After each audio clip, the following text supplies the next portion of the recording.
to order at 6:04. We're missing. Where are all the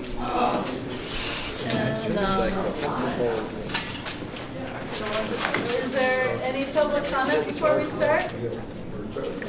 Are there 2 sessions of public comment tonight? Yes. When are you anticipating the second session? It is on the schedule for 7:55. All right, I'm gonna. That probably won't be hard. Oh, whatever it's not.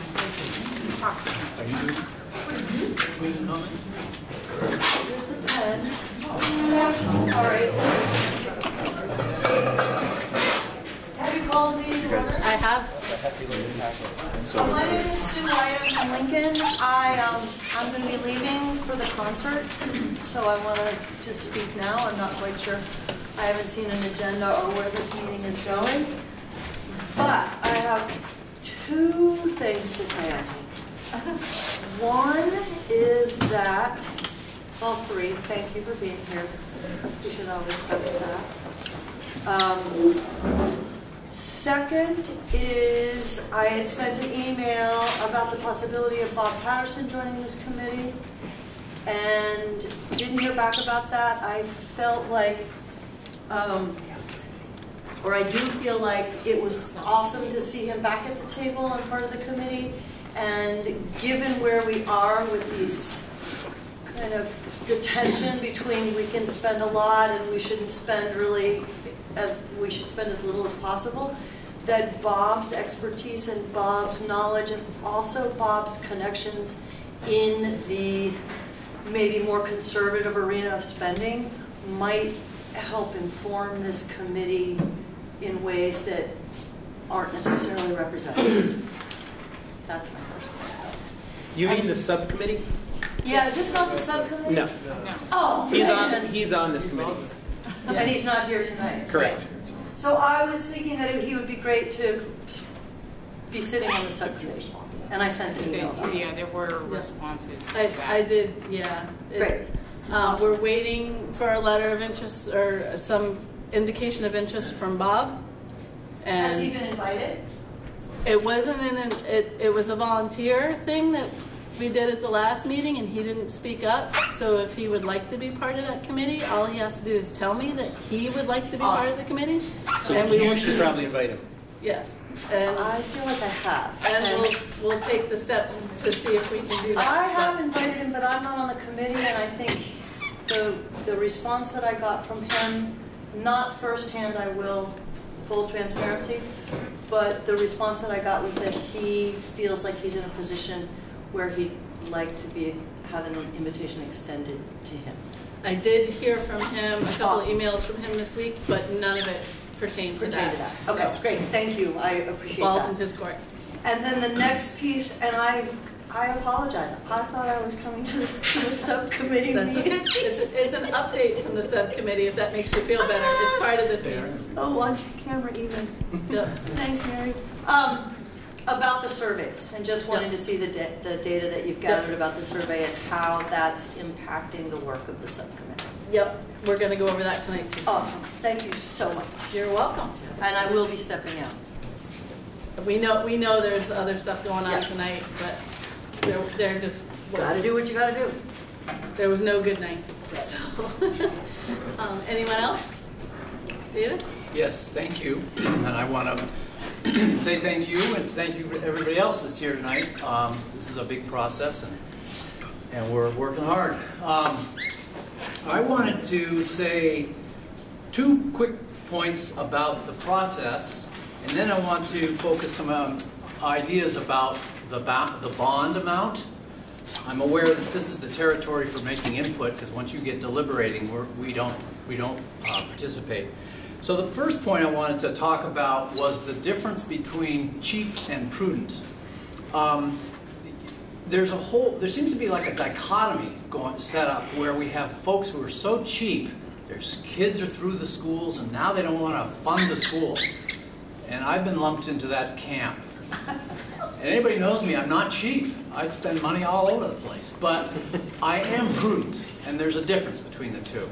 And I think that the folks who are being relatively cautious with the expenditure of money are no less supporters of Mount Abe than the folks who want to spend more money. I think it's really important to acknowledge that. Then the second piece that is the notion that kind of swirls around about erroneous information. We're all trying to get to the truth. I think it's really important that we just say that. We're trying to get to the truth. And if erroneous information comes out, hey, if it comes out from me, tell me. I'm happy because I'm interested in the truth. I'm not interested in obfuscating. I'm not interested in scooting around. I'm interested in the truth. And so what would be helpful is if we're interested in the truth, is if you see erroneous information, be specific. Point it out. Tell me. If it's coming from me, let me know. I have broad shoulders, and I'm happy to hear it. So I'm really excited about where we're going. I think we're on a good roll. I really do. And I feel like the fact that you have us meeting on town meeting day, March 6, 2018, is huge. That's going to get a lot of people out, and that's a really good thing.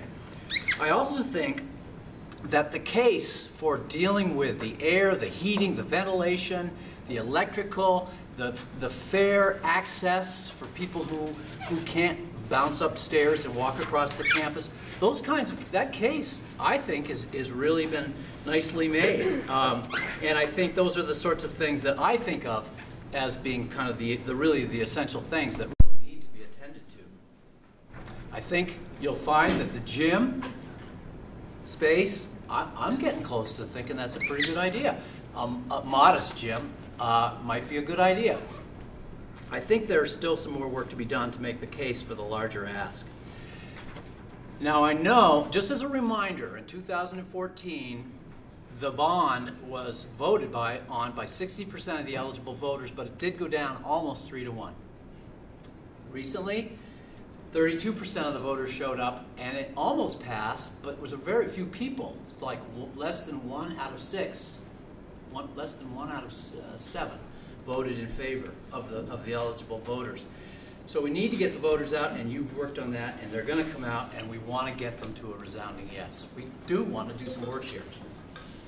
I understand that this bond amount, Patrick Reen last week said, get some numbers and then allow the architects to kick them around. And I understand from the subcommittee that's what kind of emerged. We just need some numbers. Dorr said, you don't even need a design. You simply need some numbers and we'll kick it around. And I understand there's 2 numbers from last meeting. One was 25 million, the other was 29 million, 29 million and a half. And those are big numbers, and there's not much spread. I would like you to consider that if you go back to the architect, that you give a wider spread so that we can get some indications about low and high. Could be between 29 if you wanted to go that high, but it could also be lower. The lower is something in the neighborhood, and these are just numbers. 17.5, 15 million for the school upgrade, maybe 2.5 million for the gym. Maybe you float those two as 2 separate bonds.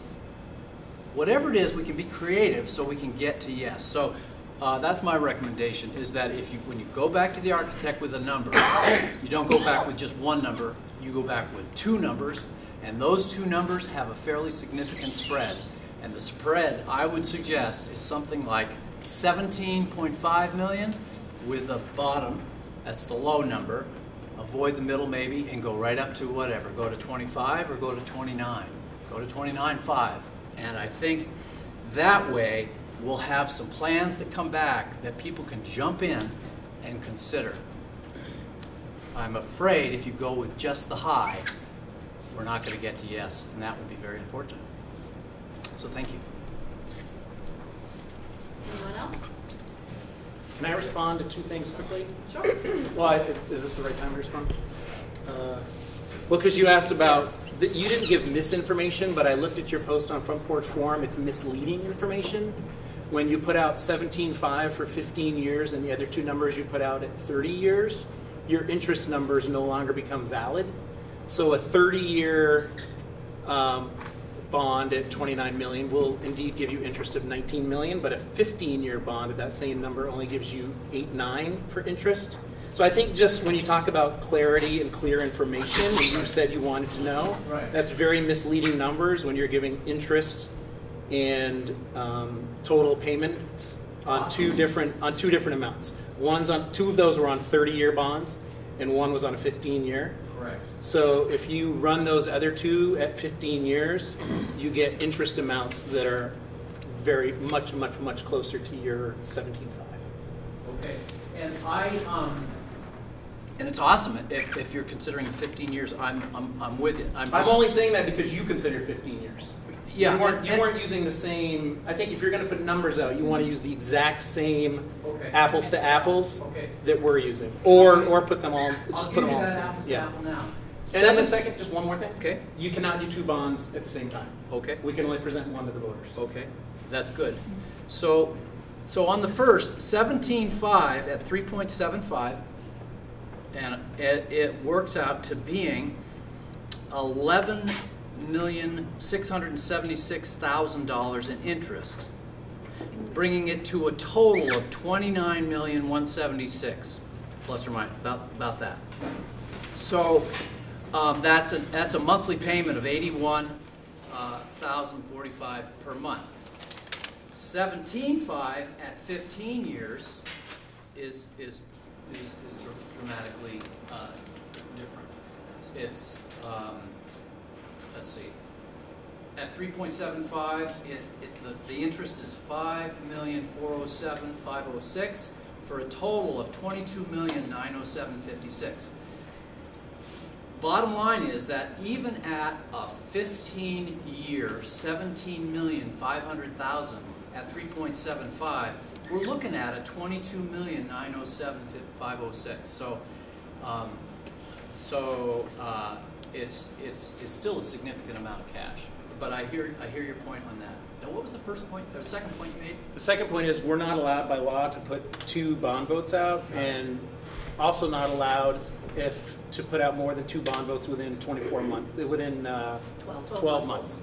So these are important factors when you think about how costs change dramatically every 6 months we wait, and which factor into what you're talking about, the cost of money and the cost of waiting and time. So the motivation of having the two bonds, I'm not wedded to that. I'm just trying to get to yes. And what I'm hearing, I could see 17.5. I think we could sell that. And I think we could sell the gym. But not everybody is telling me they agree with that. So that's why I put it out. If it's just one bond, then it would be maybe $15 million for the essential upgrades, and maybe $2.5 million for the gym. The current price. And correct me if I'm wrong. It seemed to me that the current cost of the proposed gym was somewhere in the neighborhood of $5 million, which seemed like an awful lot of dough. James Schulte, Moncton. I think yes means different things to different people. So I like the idea that you would look at different numbers, but I'm guessing that if we're having this meeting so quickly after the last one, we probably don't have all the details of what's in and what's out of each of these numbers. Maybe I'm incorrect on that, and we'll find that out next. But if people don't know what's in and what's out, it's very difficult to decide whether you support a particular number. If we go down, so for example, if people on the low end that say any tax increase is too much, I'm not going to support it. We're probably not going to get a yes from that group. That's a smaller, it's less than half, right? On the other end, you have people that say the outcomes are the most important to me, and whatever those different outcomes are. And I will vote for it as long as their amount is remotely reasonable. And then a lot of people are in the middle, and that's the group that can go either way. And I think, David's suggesting the 17.5 as a possibility, right? To me, that number, I'm guessing, because I don't have what's in and what's out, that number might turn me to a no, because it might be that too many things are in the out column, right? Right now, I'm a yes. And what I'm saying is, if there's a temptation to bring the number down to get a vote that's positive, but what you may find is that if you're not clear enough about what's in and out, we're going to lose as many yeses as we gain.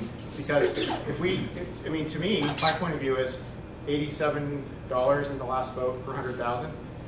if we drop it down to 29 or 25, we're talking like 70 or whatever. To me, that's not a significant difference. For a typical house, it's like $40 a year. That's not enough money for me to make a decision to say no, right? I'm looking more at outcomes, but somebody else might view it differently. So just making the point that you're going to lose yeses if you drop the number too fast without being very clear about what's in and out. And as I said at the end of the last meeting, if we could lay out the in and out for each option clearly and run that by the community before we actually get to a formal vote, we might get some consensus around one of those numbers. Thank you.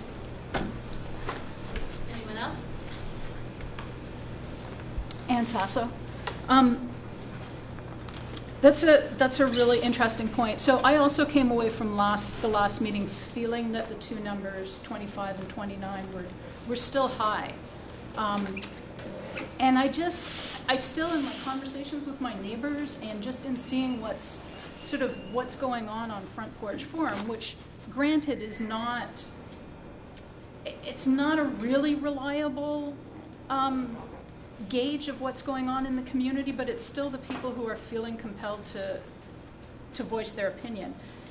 And then I just took a quick look at the results from the survey, and it really seems like the gym is like this focal point, right? And so the numbers associated with the gym in the survey were so close that it feels like people are really, that it's a really divisive issue, and it feels like when we include it, are we going to get to a yes that is meaningful with the gym in there? And so that's my concern, is that, it's so divisive. So when David said, let's separate it out, let's do, here's the bond votes for whatever amounts, and let's do the gym as a separate item.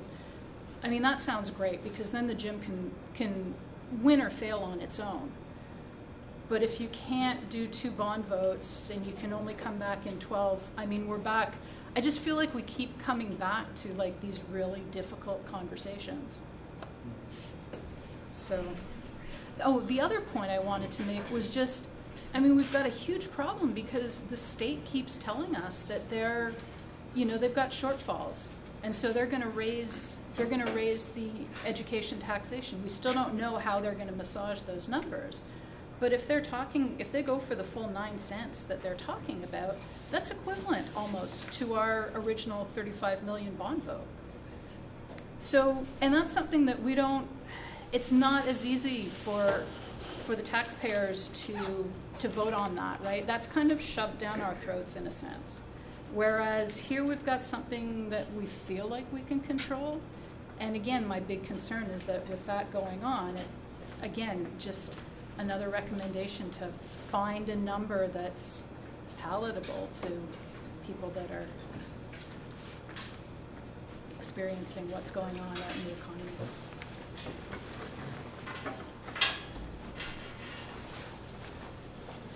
Is there anyone else who hasn't spoken yet that wants to speak? Yes, sir. So I'm John McNerney from Moncton, and I echo a lot of what Jamie said about if there are things in here that I consider fluff, other people might not consider them fluff, and I recognize that. But if too much gets cut out of this, I'm a no vote. And the 25 million number is already, if I did the calculation last meeting, I think I came up with a 30% cut of what was in there. Mm-hmm. Somebody, after extensive work, thought that full number was needed and warranted. To cut 30% out and then say, no, we're not going to cut 30% out, we're going to cut 50% out.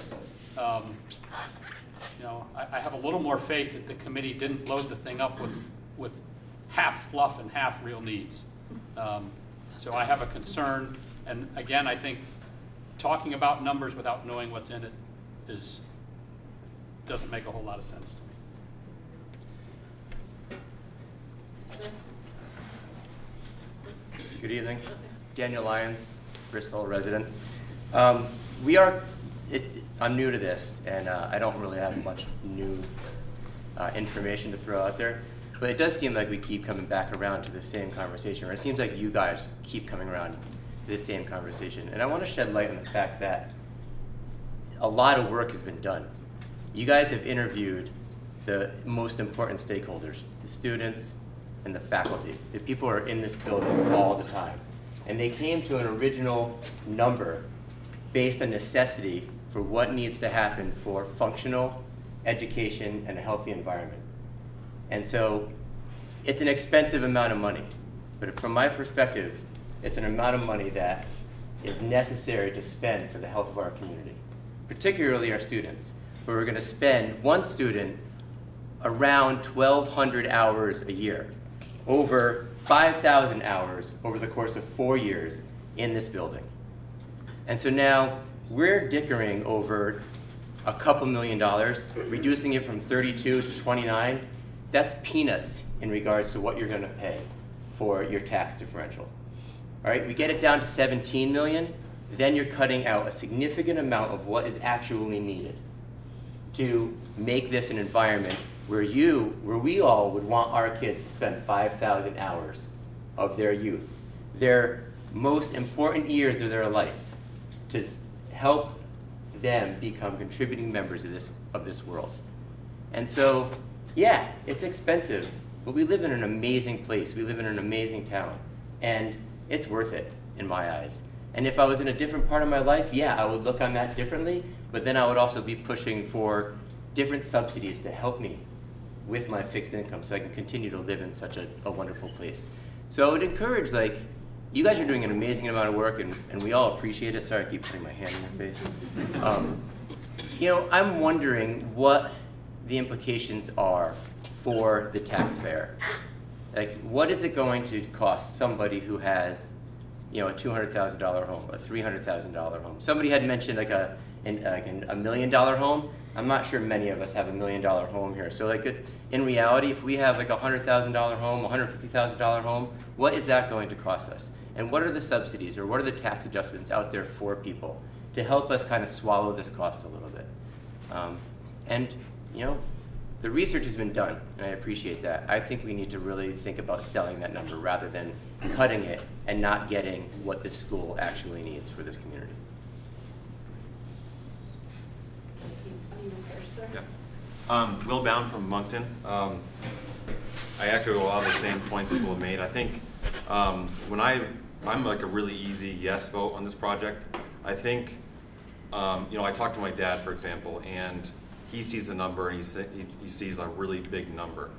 And maybe there can be a better job selling what's included in that number. So maybe that number is not provided by an architect, but it's provided by a construction firm that really details everything out. So people don't look at it and say, you know, I built my house myself in Bristol and it cost me this much. Like, why is it costing this much to build this, to do this project? So it's just one perspective, maybe. Like, maybe you can just drill deeper into what's included in that original number and provide people more confidence that you guys have done your due diligence, you've done a good job estimating all the various scopes of work.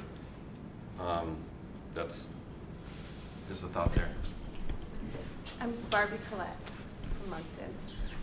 So here's the number that I found most. I'm an easy yes too. I'm all for it, all of it. I love it, and I'm a homeowner, and that's not nothing to me, but it has a lot of value, and I see it, and I appreciate everybody's work. You all have worked so hard. So the number that was most helpful to me in speaking with people who didn't know a lot about the bond and it was coming up and they had questions was cost per 100,000. That is the magic number to talk to someone who's not following this every step of the way. And if you can say to someone, for $42 per 100,000, you get a gym. And for $38 per 100,000, you don't get a gym.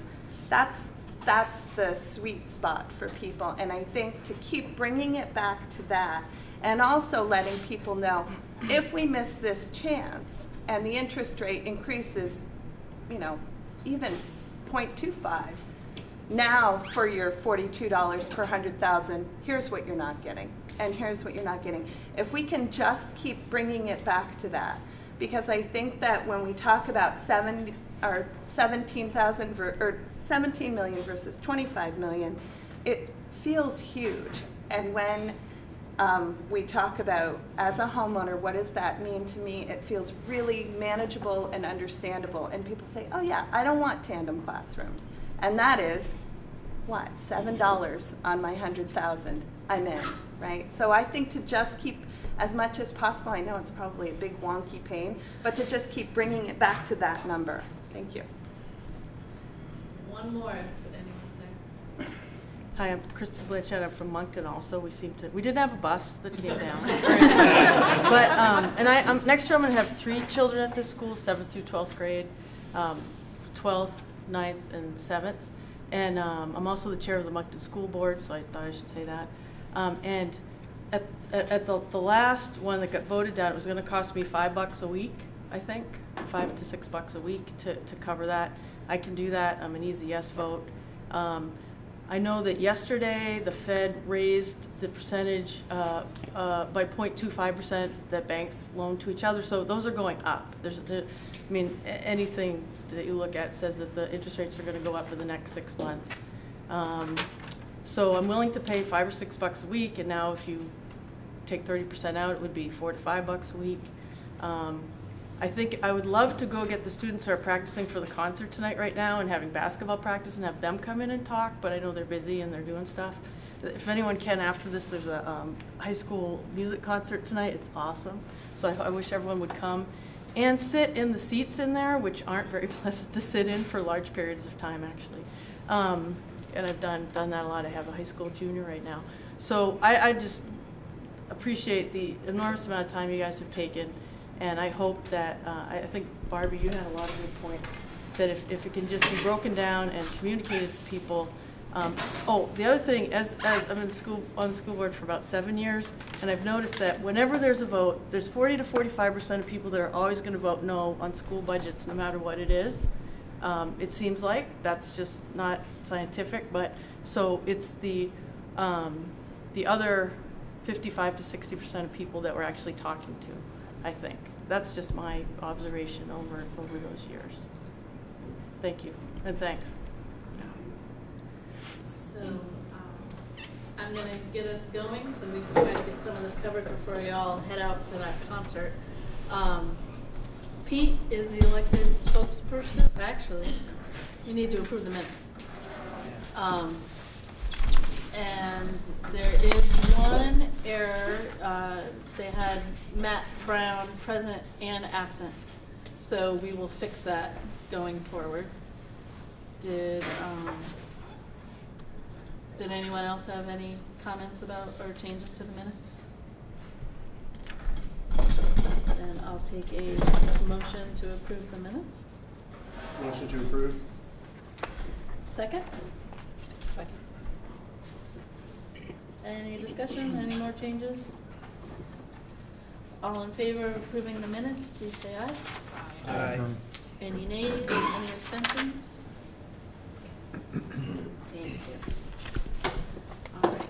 So our subcommittee met with the architects on Monday, and I think Pete won the rock, paper, scissors to be the spokesperson. Sure. Yeah. So we met with Lee Dorr from Dorr & Whittier, the principal architect, and presented our ideas that we discussed at the last meeting about coming up with 2 alternative designs for $25 million, $29 million, and having it priced out according to, keeping in mind the top 9 priorities that we kind of scored from last week, which have been essentially the same priorities all along. So he was receptive to that process until he asked us the timeline, which we had said we needed that information by January 9th or 15th, which he came back and said would be impossible, just because of the amount of work that has to be done to get there. So we kind of backed up for a minute, and he came up with some suggestions for the approach forward, saying that, we know what the priorities are. They haven't changed in however many years. They've been identified. We've done surveys, we've done interviews. It always keeps coming back to the same list of priorities. So he recommended that in order to get to a vote for town meeting day, that we need to come up with a number to present for the bond. And if it ends up being less than that last number, then he'll have time to, for February timeframe, to relook at the plans, shuffle things around, get things priced out. But that work wouldn't be done until February. So, it would be in time that would have that information, updated plans, updated budget that we could then use for PR and informing and engaging the public with what would be included with that reduced bond amount. So that's what he laid out, a recommended process. And he did say that, when approach to these type of projects, you can approach them two ways, which I wasn't involved way back when, but he said it was talked about with the committee and the district, that you can either, go through the process which you guys had gone through of identifying the priorities and building the project around, what that project is. The other way to do it is to come up with a number and then design the project essentially to the number and fit in as much as you can fit in to that number. And that's kind of where was left. And really add Devin. So his recommendation was, in order to move things along for town meeting day and to be realistic about the time frame, is to come up with a number, set the number, and then he can focus on designing to that number. And he did say he thought maybe around 29.5 seemed to be the range that the scope of the project and the program of the project would essentially remain the same. So you can keep those floor plans. The things that would change, everything would be cut. So essentially the program and the renovations would stay, but the big scope of those things would everything would get shrunk a little bit. So it'd still get a gym, but it might be a pre-engineered steel building for a gym. We're still redo the lobby and that glass out there, but it's not going to be as expansive as he first showed in those renderings. Maybe there's less skylights, but that's a process, a lengthy process that they have to go through for the design and budget that. But he did seem, relatively confident with, that amount we'd still get the program, although everything would be kind of, fit into a little bit tighter box. Not space-wise, but, everything about the casework in the science labs and, the skylights, but, all the essential upgrades, would obviously be done, and maybe some of the other stuff would be rethought. Maybe the auditorium seats wouldn't be done right away, or, whatever the case is. The program would still be there, but everything would be economized a bit. And then off of the 25 number, basically the takeaway was that if we dropped it by much more than that, based on his estimates, that we would be cutting major pieces of the project just outright, basically like lopping things off that just won't fit. Essentially, we would build it up from like the deferred maintenance, that $10-12 million worth of stuff that has to be done, to keep the school building running, and we'd get a couple other things built in, but nowhere near what the students and staff and faculty and community have wanted. We would not get very far down on that list by dropping it down to that 25 mark.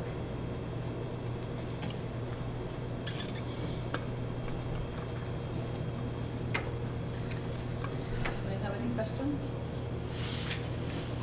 We talked about last time about, and I know this wouldn't come up obviously until, the thing that Lee's always famous for saying is, some of these things you can't answer until you have a project. Yeah. And you don't have a project until the people vote yes.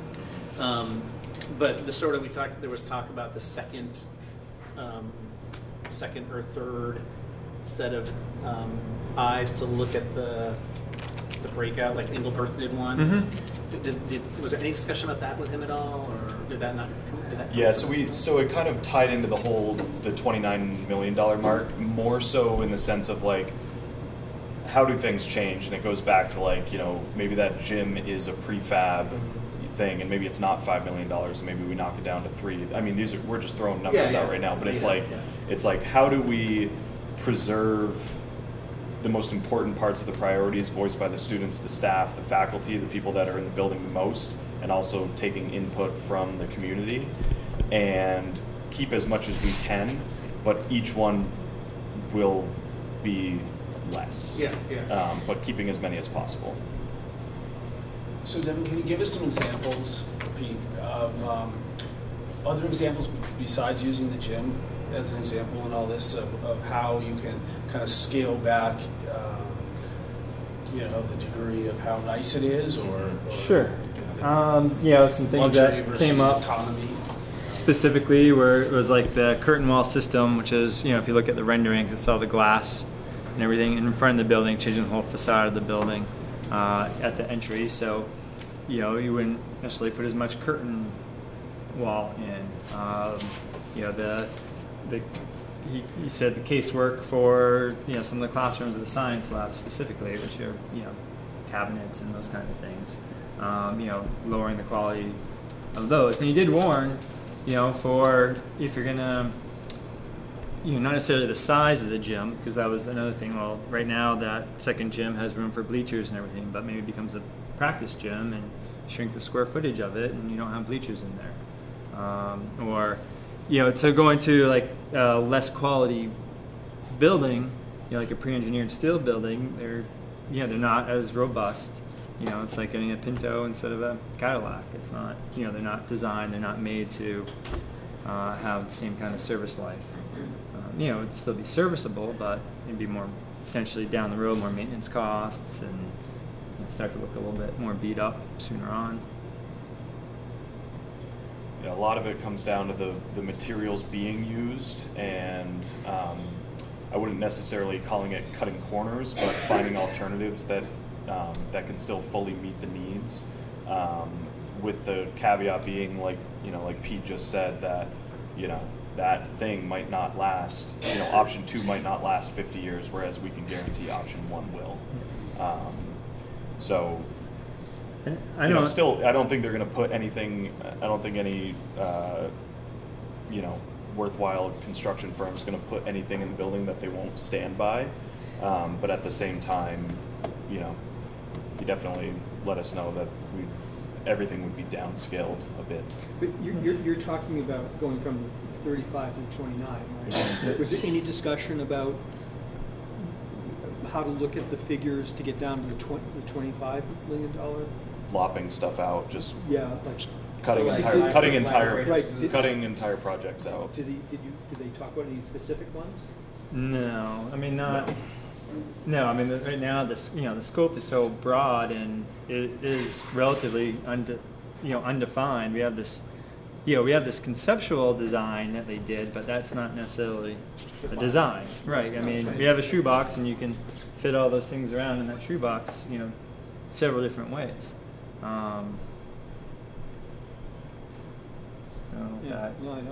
So like, we have these, Engelberth did those kind of line item breakouts for certain parts of the project, but even that is still, you can't hang your hat on those. Everything, and Debbie, you mentioned materials. A commercial VCT floor is a commercial VCT floor. It's not, drywall's drywall. It's not, it's not like we're putting in a marble staircase in the entryway. Skylight's a skylight. It's not. It's kind of that idea of the pre-engineered metal building. That was kind of one of the low-hanging fruit. So that's what we had talked about, specifically with that kind of building system. But there's certainly other ways to do it. It's not necessarily jumping right to there, but that's one of the things where if we do decide to do a lesser amount for that bond, then they and us will have to look at those hard choices and say, well, to fit this in, yeah. Or you know, you do the brick and mortar gym and something else doesn't do it. yeah. Right, and I mean, if we went back to him and said, make us something for 25, I mean, he would, but it's not the recommendation that, that we walked away with. Just based on what the people in this building are asking for, they can't make it happen for that number. Yeah, it would be a different program at that point. Could we maybe just, you know, for all the people that maybe weren't at the last meeting, just restate what those 9 priorities were that were identified and what was the ask that we went to Durham Whittier for? And it's in the minutes here. I'll just read it. Oh, I'm sorry. So the 9 priorities that were identified, and again, this was through extensive, you know, questioning and interviews and surveys of the faculty, the students, input from the community. So we ranked them. The 9 things were the second gym, lighting, air quality, update the science classrooms, renovating and moving the library, lobby in the office, tech ed being moved, consolidated to the first floor, the auditorium, and removing tandem classrooms. So those are like classrooms that you got to walk through one to get to another. And the ask, what the subcommittee went asking was for 2 proposals, one to not exceed 29 million and one to not exceed 25 million, to include as many of those 9 priorities as possible. And I guess what I'm hearing is for the 29-ish million, it sounds like there's a way to keep all 9 priorities, just scaled back in the design phase, using cheaper materials, going slightly smaller size, but accomplishing all the priorities that were identified, which is important. But for 25, we would have to cut something from this priority. We wouldn't be able to achieve all 9 priorities for 25 million. We'd have to go back to that priority list and lop something off entirely. Something wouldn't be able to be accomplished for that number. Multiple things. Or multiple things. Well, and several of those are tied to each other. Yeah. And that, yes, exactly. So because you pull one string, so the consolidation of tech was predicated on moving the library. And I think it's important to note too, the thing about the materials. It's not necessarily going to be cheaper materials. You know, it's still going to be quality commercial construction materials. So we're not, you know, cheaping out and putting low grade stuff in. It just means you're going to do less things. You're going to do less, yeah. This option of the pre-engineered gym, is there a community around here that has one that's been built in the last 10 years that we could look at? Middlebury College has an inflatable one. Used to. Yeah, skating rink in Middlebury is a pre-engineered building. Memorial Auditorium. That's got concrete walls.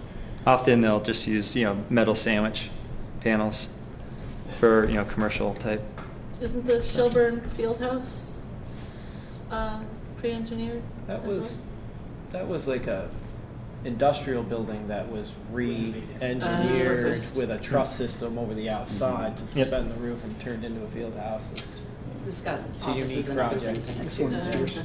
businesses. Yeah, and they're all over the place. But that's not necessarily, you know, pre-engineered building isn't necessarily an answer. That's just an option. You know, one of the options might be to, you know, reduce the size. So also at play here is the idea of just putting a number out to the community to vote on with nothing visual to show what that money is going to get them. Well, no. We would have, by February, we would have updated plans and a budget back that, you know, we'd then have a month to educate the public, you know, of what the bond included. And he could do that for 2 or 3 numbers? One number. No, this was just the one number because he needs the direction. You know, he asked us to vote as soon as possible. Yeah. for the numbers so you can begin doing that work.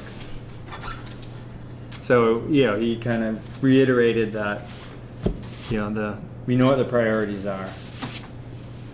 And, now we need to talk numbers.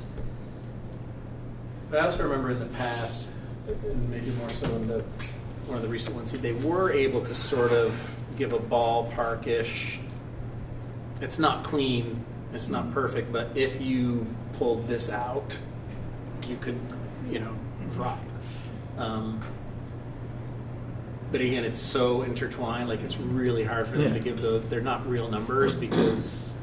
Well, and the hardest part is that was them sucking things out and cutting things straight out of the project. Yeah. This is what he's proposing is if we give him a new number, he's going to take that thing and start to shave 20% off each thing, or however, we're going to do it, but start to scale back everything a bit to include as much as possible and hit all these priorities, but not necessarily mixing things. Yeah.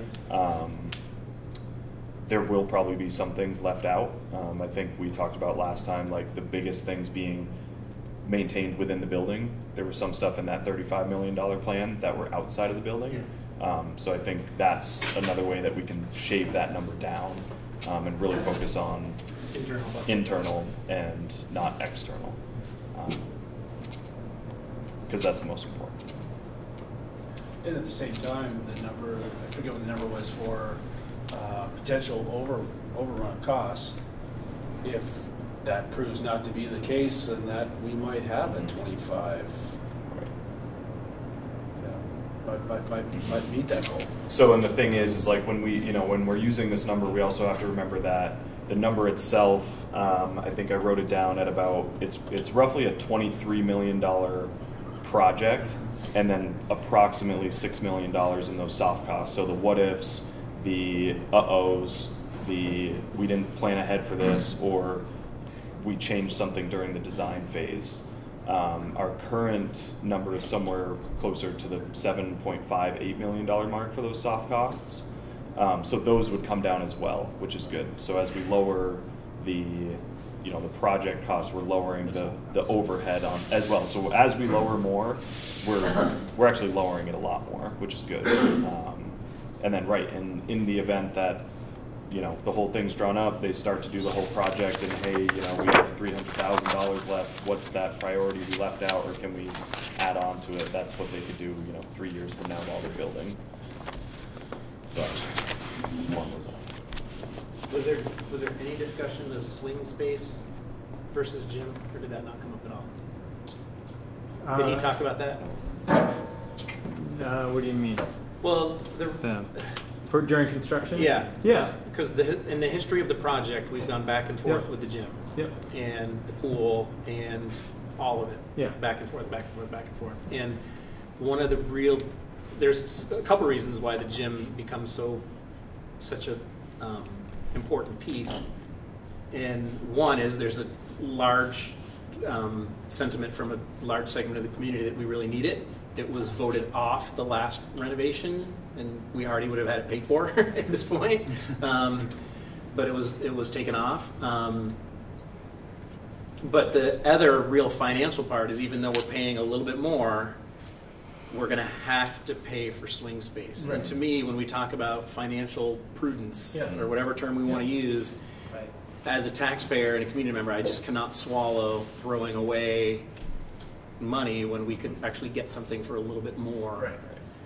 Right. That's my personal opinion, because he laid that out really clearly about what you give up. When you give up that number doesn't necessarily just go away. You're moving it to something that you now no longer get. Yep. Which is why that became a part of the project. It was something like, I can remember if we didn't do the gym, it was going to be like $1.5 million that you're going to lose. That you would have to pay for like temporary trailers to be used as classrooms while construction's going on. And then when the construction's done, those just roll away, and with the $1.5 million. With the $1.5 million, and we still don't have the gym that was identified as number one on the priority list. Or one of the top. Yeah. So when we're talking about whatever number we end up with, and say we don't use all of the money, we can not necessarily put something else in to do. We can just keep that for upkeep. So it would be less that we would have to put into our budget each year. We're not Because- required to spend it all. No, I know, but we could keep it. No, I'm asking that question. Oh. I don't know. I thought we were. Oh, you have to spend it all. You have to spend it all on the the entire project. That's what just happened at Lincoln, and they had to, right? I thought they had the option of returning it as well. We can check on that. We'll have to look at that. I don't think we have to spend it all. I think you can. I think you can. When you're done construction, you just. Yeah, you're done. Close Yeah, it, I think and you then can start paying it return it back. to taxpayers or put it into other buildings. Right, and because it's basically that's one of the things that some people are complaining about. Well, okay, when it was a $35 million bond, you're going to sink that much money into the building. What's your plan for going forward? How are you going to get the money then? So if we happen to not spend it all, that could be a possibility, just to carry that forward and put it toward some other maintenance thing that we would need to do, or something we don't touch. We'd be able to keep it, A rainy day something fund. critical. Yeah, like a rainy day fund. But this number is based on this architect's proposal. It really is not based on 5 contractors bidding on doing the work. Right. Correct. Right. So we may have a bond for $29 million, and the project's, all the bids come in $4 or $5 million less. It's the same thing it does. Just happened. And Alden gave examples of in this district, the Lincoln project, where that happened, and it got done for like 50% less than what the bond was approved for. And that's possible. I mean, a project this size, they have to build in an enormous contingency cost for the unknown, because the alternative is if you have unforeseen cost and you didn't have, the taxpayers didn't approve a bond for the amount to cover those costs to finish the project, you're stuck with a project not finished until you go through this process again and get another bond approved to spend more. So I think at this point, we need to assume that the bond amount is the construction amount and not be hypothetical about money that could be left over. Right. We'll double check that and Yeah. make sure we know, because the bonds are gonna be issued, people are gonna buy them, so then it's not gonna be, oh wait, we're gonna, they only took 30 million, we're gonna take that $5 million in bonds back from you, you didn't really own them. So whether the money has to go back and go towards debt service or has to be spent on the building, we'll find out for sure. But We know are the bonds callable, so that if we don't spend all the money, we can call them back, pay off the. Pay down. That's that and would be an then option. you would have less interest Save taxpayers. that's outstanding. Right. Could be partially callable. So that's, I'm not even sure how you go about setting all that up with that. I'm That'd not be a on high that work- side of that's it. a high work- I'm on the buying side of it. When you all were originally talking about the $35 million bond for a project that actually costs $36.6 million, there were some small things on there, like the outside terraces that were lightning rods for people, but those were small. 38,000 versus 36 million. You start pulling pieces out like that, and you don't realize significant savings. So the project that we got included all of the priorities at 36.6. So if we go down to 29 for the whole project cost, we've lost $7 million worth of priorities that our community and our students and the personnel in the building have said that they want, or not want, they need. Natural lighting, good air quality. The 9 things are not fluff. They're things that are required for me to work in the building I work in, or anybody else. So sure, we can take off the terraces, that's not a big deal. But so we could barely get, Dorn Whittier is saying we can barely get our priorities at 29 29.5, we're not going to get them at 25. There's just no way. We're gonna have to, like you said, lop off, and I'm talking about hacking with an axe, and people will not be happy when they come in the building and see that nothing was done. For $25 million, it's going to be all behind the walls and some other things that they can maybe do, but there's just no way. And Steve Rooney was saying that 20% of whatever your construction budget is has to go toward ADA compliance. So that right there, I mean, I know those things are built into the budget to be taken care of, but that is 20% of the budget. So as we go lower and lower and lower, we still have to ensure that we get at least 20% of the funding taken care of through ADA compliance. So as we get less of a bond or an amount to build with, it gives us less to put toward science rooms, air quality, all of the other things that we do need. Yeah, and the 25 was a combination of not only scaling some of the bigger things back, but scaling them back and then taking things out, like shrink stuff and just completely remove other things. Again, the recommendation from them was between 29 and 29.5. They could preserve a very healthy amount of the project. And there would be scale backs, but again, we don't know what exactly those would be as of this minute right now. We just know that they will be scaled back. Right, but we keep essentially keep the floor plan, keep the program. And the program and the scope of the project based on those priorities. The problem, with that is that voters are going to say, well, if we can do the project now for 29, why didn't the committee, the school system, the superintendent recommend 29 in the first place and not the 35? So we lose a little bit of credibility with voters, I would think. Well, there's quite a few things that would be taken out of it visibly off of that. Have to be articulated. All the exterior stuff that was outside of the building was taken out. Well, I mean, that's part of the conversation is, so there was a hefty amount of upgrades to exterior components, athletic fields, upkeep, grounds, buildings and grounds kind of stuff. I don't know itemized stuff, but I just know, I think I read a number somewhere around $650,000, $700,000 for athletic field improvements. I mean, that, we just redid our football field for $15,000. I mean, if they put $750,000 into our athletic fields out there, I hope they're all covered in turf, because that's a lot of money. So those things we could take off. But again, we're not it's not really our job to pick and choose. They would show us what it is, and we can certainly say we'd like you guys to focus on the building, and just within the building with this new number. I think we'll have an updated plan, an updated budget, where we'll be able to say, we tried for 35 million twice, voted it down twice. We hear you had too much money. That was a big, a lot of the comments out of the surveys and everything. It was just too much money.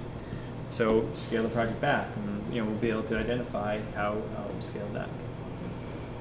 And it'll still, I think the original plan, the goal was to meet the need and give the best possible experience for the staff, the students, the people that spend the most time in the building. This one will give us a much better experience, but it's not going to be what the $35 million was. There's going to be some concessions. I think the thing to remember is that we are making it through. Kids are graduating from Mount Abraham. We work here every day. We spend a lot of time in here, and we work hard. But it's going to improve, no matter what we do, it's going to improve the overall outcome and proficiency and productivity of the people that are in the building the most. And hopefully, in turn, give the community a nice place that they're proud of to come into. So what do we have to do to get a clear picture from the architect of the $29 million project? So it'd be the same exact process we did last time.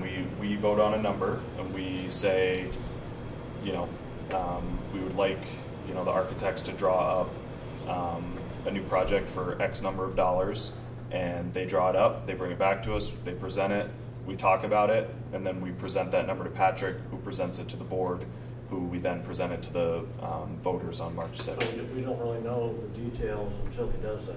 Right. Correct, just like last time. We had to pick a number last time as well, with no, like, with not a whole lot.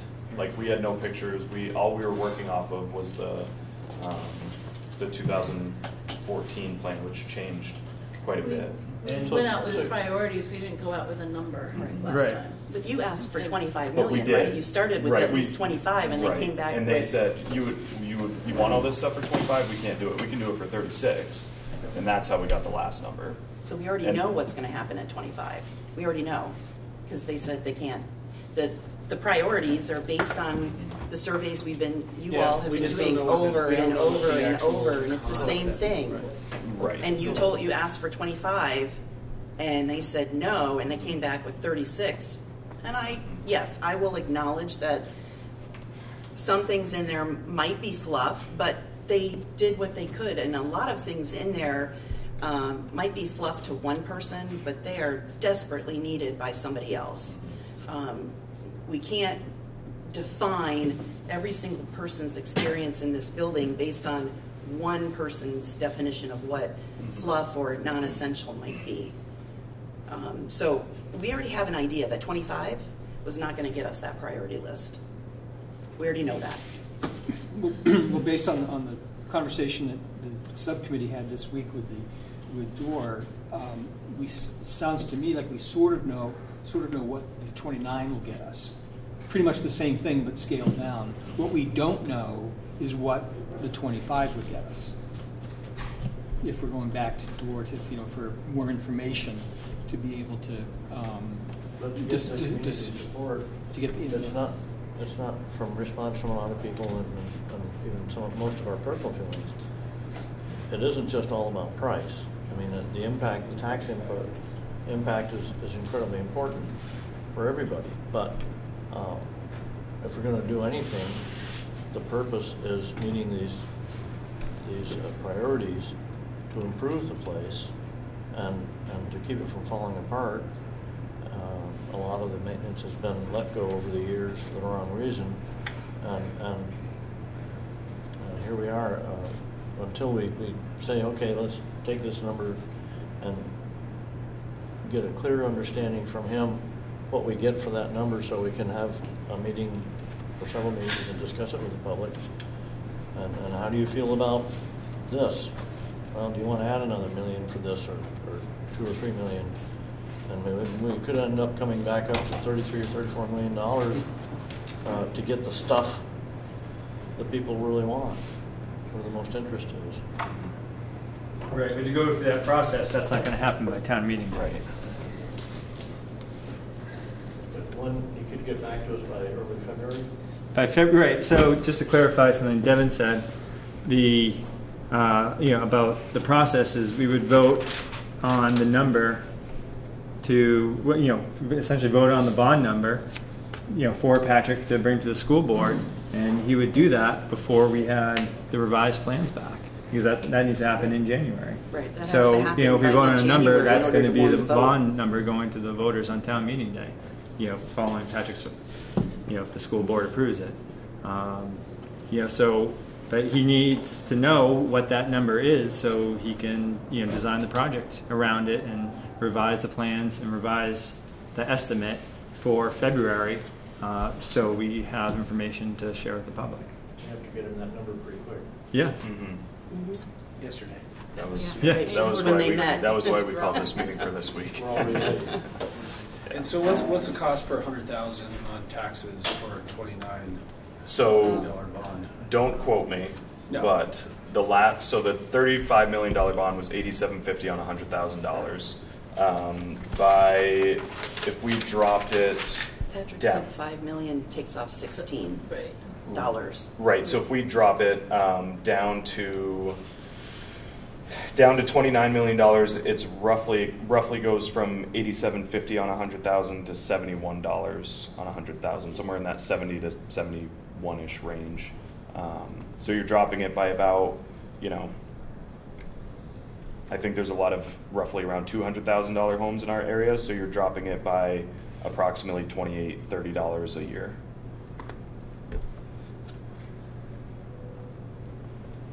That's a piece of beer. I know, right? Yeah. One time.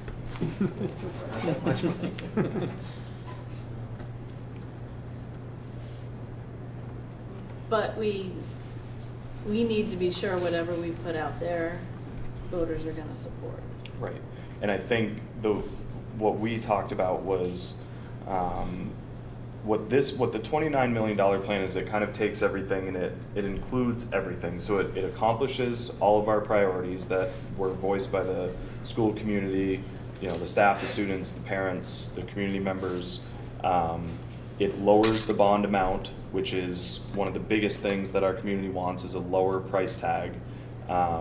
And it, you know, there's going to be some great community benefits to it.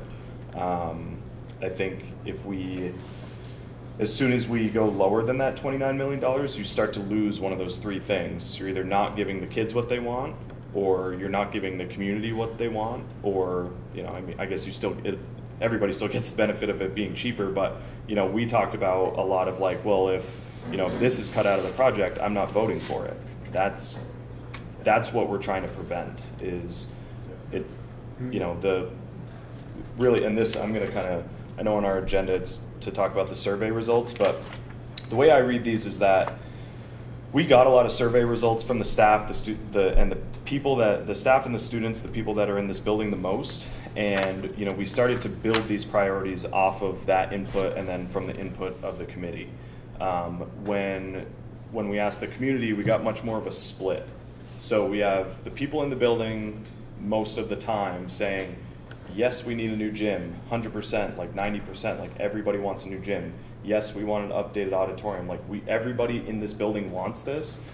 The community is very split because some people absolutely want a new gym and some people don't want a new gym, and that's fine, you know, that's your decision. But in order to support the people that are voicing their opinion from within the building, you know, I think that's a really important thing. So I think that was the toughest part of the survey, is that everything's so, like, you know, 46 to 42 and 58 to, you know, 42 and that kind of thing. And but going back to those old surveys from the very beginning, I think the priorities from the people within the building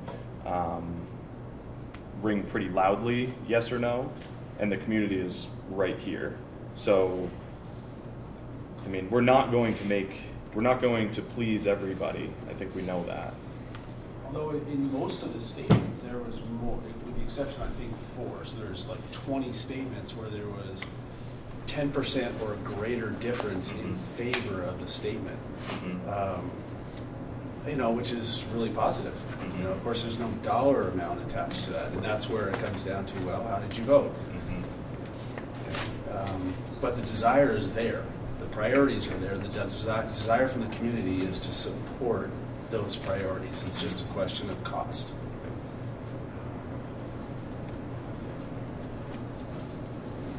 So how do we proceed with this? Do we need a motion? Not even that. We. I feel like. I want everything for Mount Aid, don't get me wrong, but I also want to put a proposal out there that's going to pass and see something happen at Mount Aid. So I think we need to be really careful with what we put out and how we do it. And I know time is short. Do we, if we push for a town meeting day vote, do we want to even discuss delaying that vote to give us more time to pull this together? And there's that cost associated with that. There is that cost, and it does delay it. You're absolutely right. So we get less the next time we go around that we can do for whatever we ask for. Well, weren't we also told that there was we needed to have a bond approved by a certain date to be able to keep the construction timeline? To start If we 2019. don't, all of this changes, all the costs for construction. You'd wait another year. Right. And then interest rates change, and they're projected to go Going up. up again. They'll go up again. Right, and you can put out whatever surveys and everything, you know, but people that are, you're still not going to know, because the people that take time to do the surveys are folks that are engaged. Yeah, so you're not really going to know until, you know, the vote.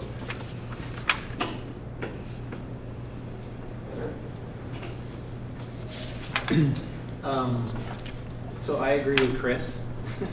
I'm like people said I hear, I'm an easy yes vote, you know, but I'm an easy yes vote the same way somebody's an easy no vote, you know. But I also have been doing this for 5 years, and this is my last hurrah. So if this doesn't go, I'm done. So I really, really want to see it go through and get as many things as we possibly can. And it's such a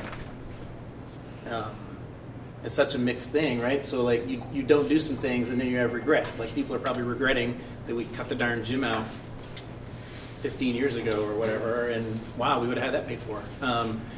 And you know, we probably regret when they built the building 3 years later that there was tandem classrooms. You know, like what? How did that happen? So I want to move forward in a way that we don't have regret, and I think some of that can come in the actual design phase once we have, as Lee always says, once we actually have a project. We currently don't have a project, we have a vision of a project. But I want to not shortchange the community in the long run. I don't want us to think so much about right now, this minute, and not 20 years from now, and 30 years from now, and that we didn't build a gym that was like, wow, what were they thinking? Like, who was on that committee? Let's look their names up. Like, what the hell were they thinking? But I also want to respect the fact that we want to do it in a responsible way. And I always feel like it's responsible, but it might not be responsible in somebody else's other opinion or view. So I agree that I feel like we have to be really, really thoughtful and be able to defend. And my only concern is now when we're going with a number versus, even though a concept is just a concept, at least you got something. Like right now we're saying, do you trust us with 27 million or 28 or 29 or 25 million of your dollars? Like, do you trust? And it's not even, I mean, it's a group of people that will work with the architect. You know, so it's sort of like, are we putting our faith in the process and what that looks like? You know, we didn't know what that fire station was going to exactly look like inside and out, you know, and now it's there, you know. So I don't know the answer to any of that, but I agree that I feel like we're at a tipping point, because you wait another year and we're looking at a whole different scenario, you know, with who knows what the economy is going to look like, who knows what interest rates are going to look like. We have everybody's attention and momentum and sort of harnessed energy right now, good, bad, indifferent. So I definitely want to stay to that town meeting day vote, but I'm also a little nervous about coming up with a number. But we have to, like, we have to come up with. We have to come up with a number, but we don't have any good way of determining what. But we have all the the data that we've accrued over 5 years, or 4 or 5 years. But we also know that we can't have all of that, or at least in the way that it. We can figure out a number, yeah, you know, based on what the priorities are. But the number that we can't figure out is the one What that's will going to people pass? What's going to pass? With no way of really determining that with any. Yeah, because for every person you hear who says, I won't vote for it, I hear 10 people saying, come back with the same number, I think you'll get it next time. Right, that's and exactly so it depends on who's in your circle. Right. And that's all that is. So we can't rely on that so much. But I do think we need to drop the number to an amount that is palatable, because yeah, the $12 or $40, that's nothing. You know, it's the bigger concept of the number and the interest and over time. I think I do want to share that we do have a bit of time before we come to that final number, because if we follow the same process we used with the architects to come to 35, we still get to say, please build us a project for $29 million, and by February we should have something that we can see. They bring it back to us, we meet again, we look at it, and then we say, okay, this looks great, let's roll with it at 29 or 29.5 or whatever that may be, or let's drop it even a little further. This looks great, but we can drop it or we can add. We still have that window because we have to warn. No, things like that. It has to go to the board. We didn't have to go to the board for the first one. We went. No, this is for town meeting day to get actually Right, on to get the paper. vote. It has to. For town meeting day. Right. And the board did Oh, right, say, because the we have to board have our did number by say- January 15th. Right. And the board you did have to bring it to the board. The $35 million bond, you had to bring it to the board. We had to approve it. Right, but when we initially went to to the architects, we asked for 25. We didn't have to go to the board for that. No. That's what I'm saying. But if we're going with a town meeting day vote, all the dollar amount has to be in place by mid-January for it to be warned. So From we us can't to have the back architect to the come board. back in February and then make changes. And if he's not bringing us the design till February, we can't have him make any changes because we got this much time So we're to get missing it it by out to about everyone 2 to vote. weeks, roughly, maybe 3. Yeah. Well, we have the overall design. You know, we have a $36 million design, and we're gonna take some things out, and we're gonna drop the cost. And the hope is that we will be able to maintain the programs, the proficiency-based learning, you have to do that, the personalized learning plans, the way classrooms work, upgrades to the science classroom, and all of those things. The way it's drawn up, that's the basic, that's the foundation. We already know that that's there. So then they just need to put their pieces into their system, however it gets put together. So we know what it's gonna look like. If we know the best that it's gonna look like. Anything under that is gonna be less. So if we cut it too far, we won't be able to do anything to classrooms. We won't be able to do anything to tandem classrooms. We won't be able to do as much as we would like to the science classrooms so that students leaving Mount Abe going to either a job in private industry or going to college, these science classrooms are not what they are seeing. They're nowhere near, and the ability to use them. So we know we have the foundation. So I don't think we have to worry about exactly what the architect comes back with in terms of a design. It'll be less than what we have, but the basic premise is still there. And another thing, the survey, well, the vote, if you take the registered voters in each town and the number of votes that were cast, it was 29.96% of our voters, registered voters, went to the polls and cast a ballot. 15.55% said no, and 14.41% said yes. That's less than 30% of our electorate. And to me, that is not the people speaking. And so the survey that we just did, the one that's online is not the most recent one. The question, the survey was worded the way it was worded based on the bond that we had just voted on. So it wasn't asking people on a whole new concept or something. It was to get reaction to the bond that people had just voted on. And in the survey, the question that asks if the bond were held again at 35 million, would you favor or oppose based on these things? It was pretty much half would say yes to another $35 million bond, and half would say no. And we have 70% of our registered voters who didn't vote, so we don't know what they think, what they wanted. Front Porch Forum and Facebook are very, very bubble. You cannot take an entire electorate's opinion and force it into what some very vocal people will say. And it's a lot easier to say something negative online, just like it's easier to say something negative to somebody than it is to say a positive. Is it, out of 10 things, you'll say 9 negative before you say a positive. So there are a lot of people that aren't in this room that didn't vote. We don't know how they feel. So they might be okay with 36, but we're not going to do that because, yes, we have heard the people that said, no, we can't afford that.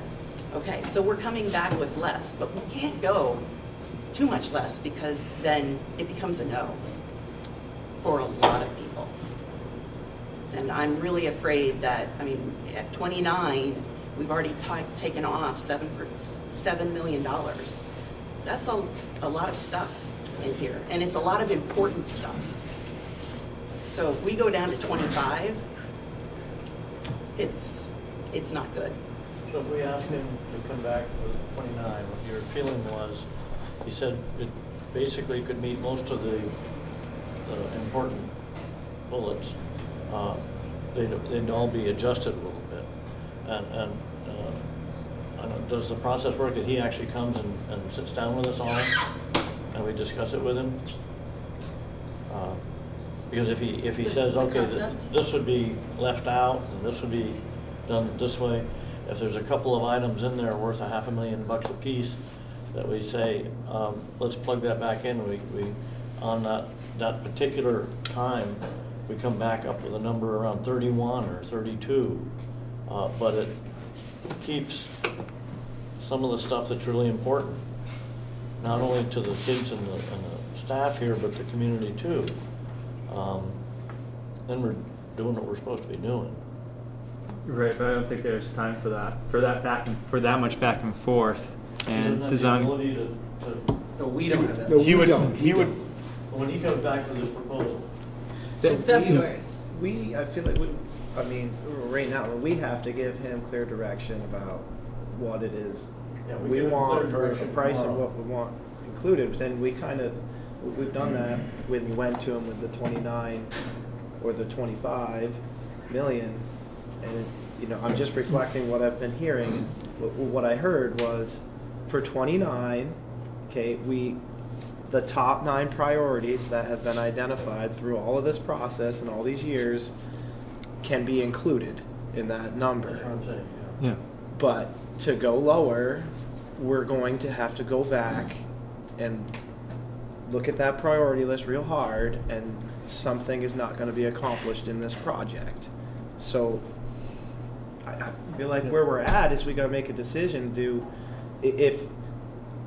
If we want to keep all of the priorities and honor the process that we've gone through, as a community, 29 is the number, or we're going back to the process and we got to lop something off and then go back to him and say, well, for this number, can you accomplish this? And then he's gonna do his work to render drawings and give us something we can see and the specifics. But I kind of feel like, I've heard, I hear a lot of different things, but there's definitely people, everybody wants to see the number lower. Some people would support even the 35 million, but we know 35 million isn't going to fly. We tried that and it didn't fly, so it needs to be lower. But there's also a lot of people that they want those priorities included in the project. So if we lower it to a point where we're not including all the priorities that we've identified in this process and putting forth a bond that doesn't honor the process that we've gone through and the priorities that have identified, we're going to lose yes votes for doing that. So, and we won't know until the votes come in. I never know. And then if the doesn't pass in March, we've lost the construction timeline, and then the interest rates go up, and we're starting over again. So, in my opinion, I agree with Dustin. Like, in my opinion, it seems like there's essentially 2 choices. You either keep the 35 million bond, try for it again, try better public outreach, get to more people, educate more people, what it includes, and hope for the best. The other option we have is to drop the bond amount, and I think that's where we're at. And dropping it to 32 million, that just, what would be the point of that? So we know, or we suspect from the architect's opinion that for $29.5 million, we can still get a good project. But my gut tells me go for that. If we heard from him, we can include the top 9 priorities of what we've identified through this process, and that those 9 priorities can be accomplished for $29.5 million. Then that honors all the input that we've gotten through the process in identifying the priorities, and takes $6 million off of what the previous bond vote that failed. I mean, that's a lot. That's come down quite a lot. So I think that in some ways honors both sides of the spectrum to go with the 29.5 and keep that as the bond amount. I think there's a little, I'm not certain on this, so don't quote me, but there is that money left in the budget, that $1.5 million roughly, right? That, before we had that $35 million bond for a $36.6 million project. So I think it's going to be something similar here. So if the bond's 29, then it's a, it's a $30.5 million project. Is that, can Howard talk about that? Well, the idea is that some of the things that we're already targeting we're looking to spend that money within the next year before the bond money even goes through. Yep. So we were looking at it and we're like, oh, well, we already plan to do that, so we're just going to take that out. Okay. So yes. Yeah. Yep. So. But that, 1.5 was included in this original project, and Over that 2 would still years, be included. Two budget cycles. I think that if we go for the 29 million, I mean, we started with 35 and that had everything and everybody was happy. So the dollar's too much. Now we drop it down to 29. We get basically the same, just everything shrunk down a little bit. I think there we end up with the most lasting satisfaction in the end product. If you chop it down to 25 where you start pulling things out, people are going to be like 10 years from now upset. They spent all that money and we didn't get the things, they didn't do the things that we told them that we needed and that we wanted. And the gym back in 2000, this conversation's been going on forever, and we took it out, and if we do that again, in another 15 years, people are going to be like, that was a waste. So do it and do it right. Maybe scale it down a little, but don't start chopping things out, is my opinion.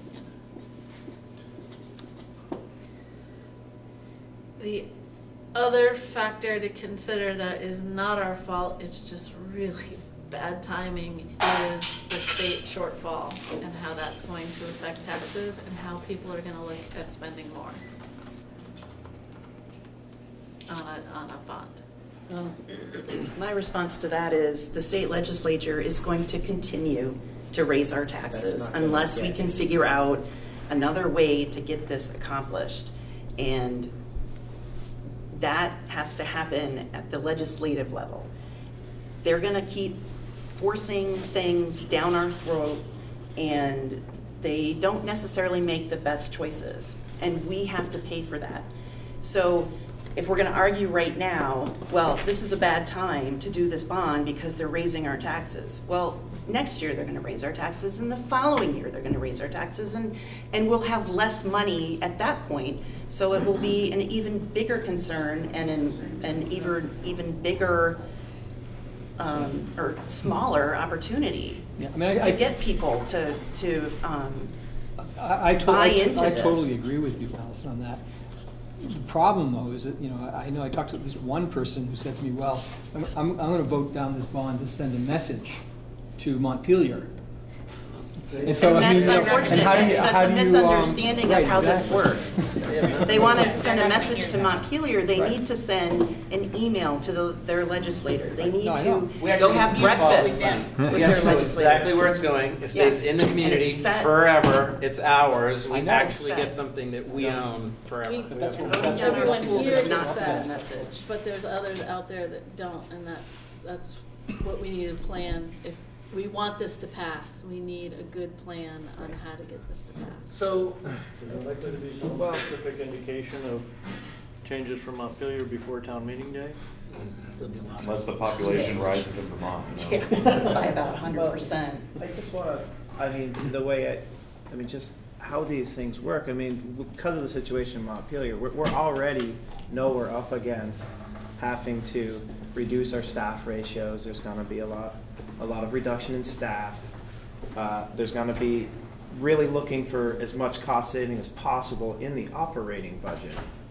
So to address the needs of this building and improve the learning environment, which really it needs to be done, if we don't address it with a bond like this, which can be waived and not count against our pupil spending costs, which we'd get a tax penalty for if we have to spend too much, and anything we spend in the operational budget for deferred maintenance, that's less we can spend on things that, you know, teacher salaries and things that impact the programming here at the school.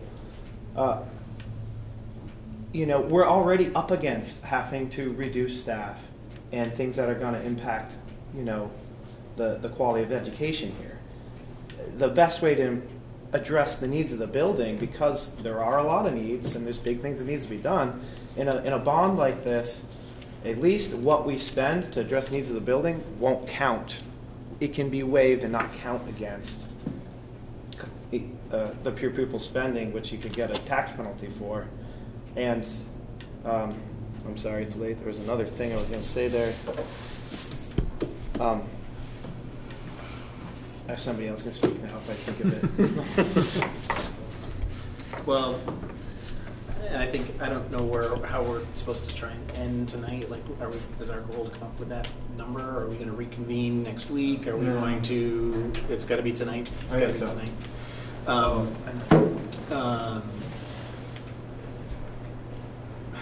I think about what Bob said last week about, like, there's always stuff in there that you could potentially pull out once you get the number. So, like, that may happen again, even with the new number, right? And the architects are going to,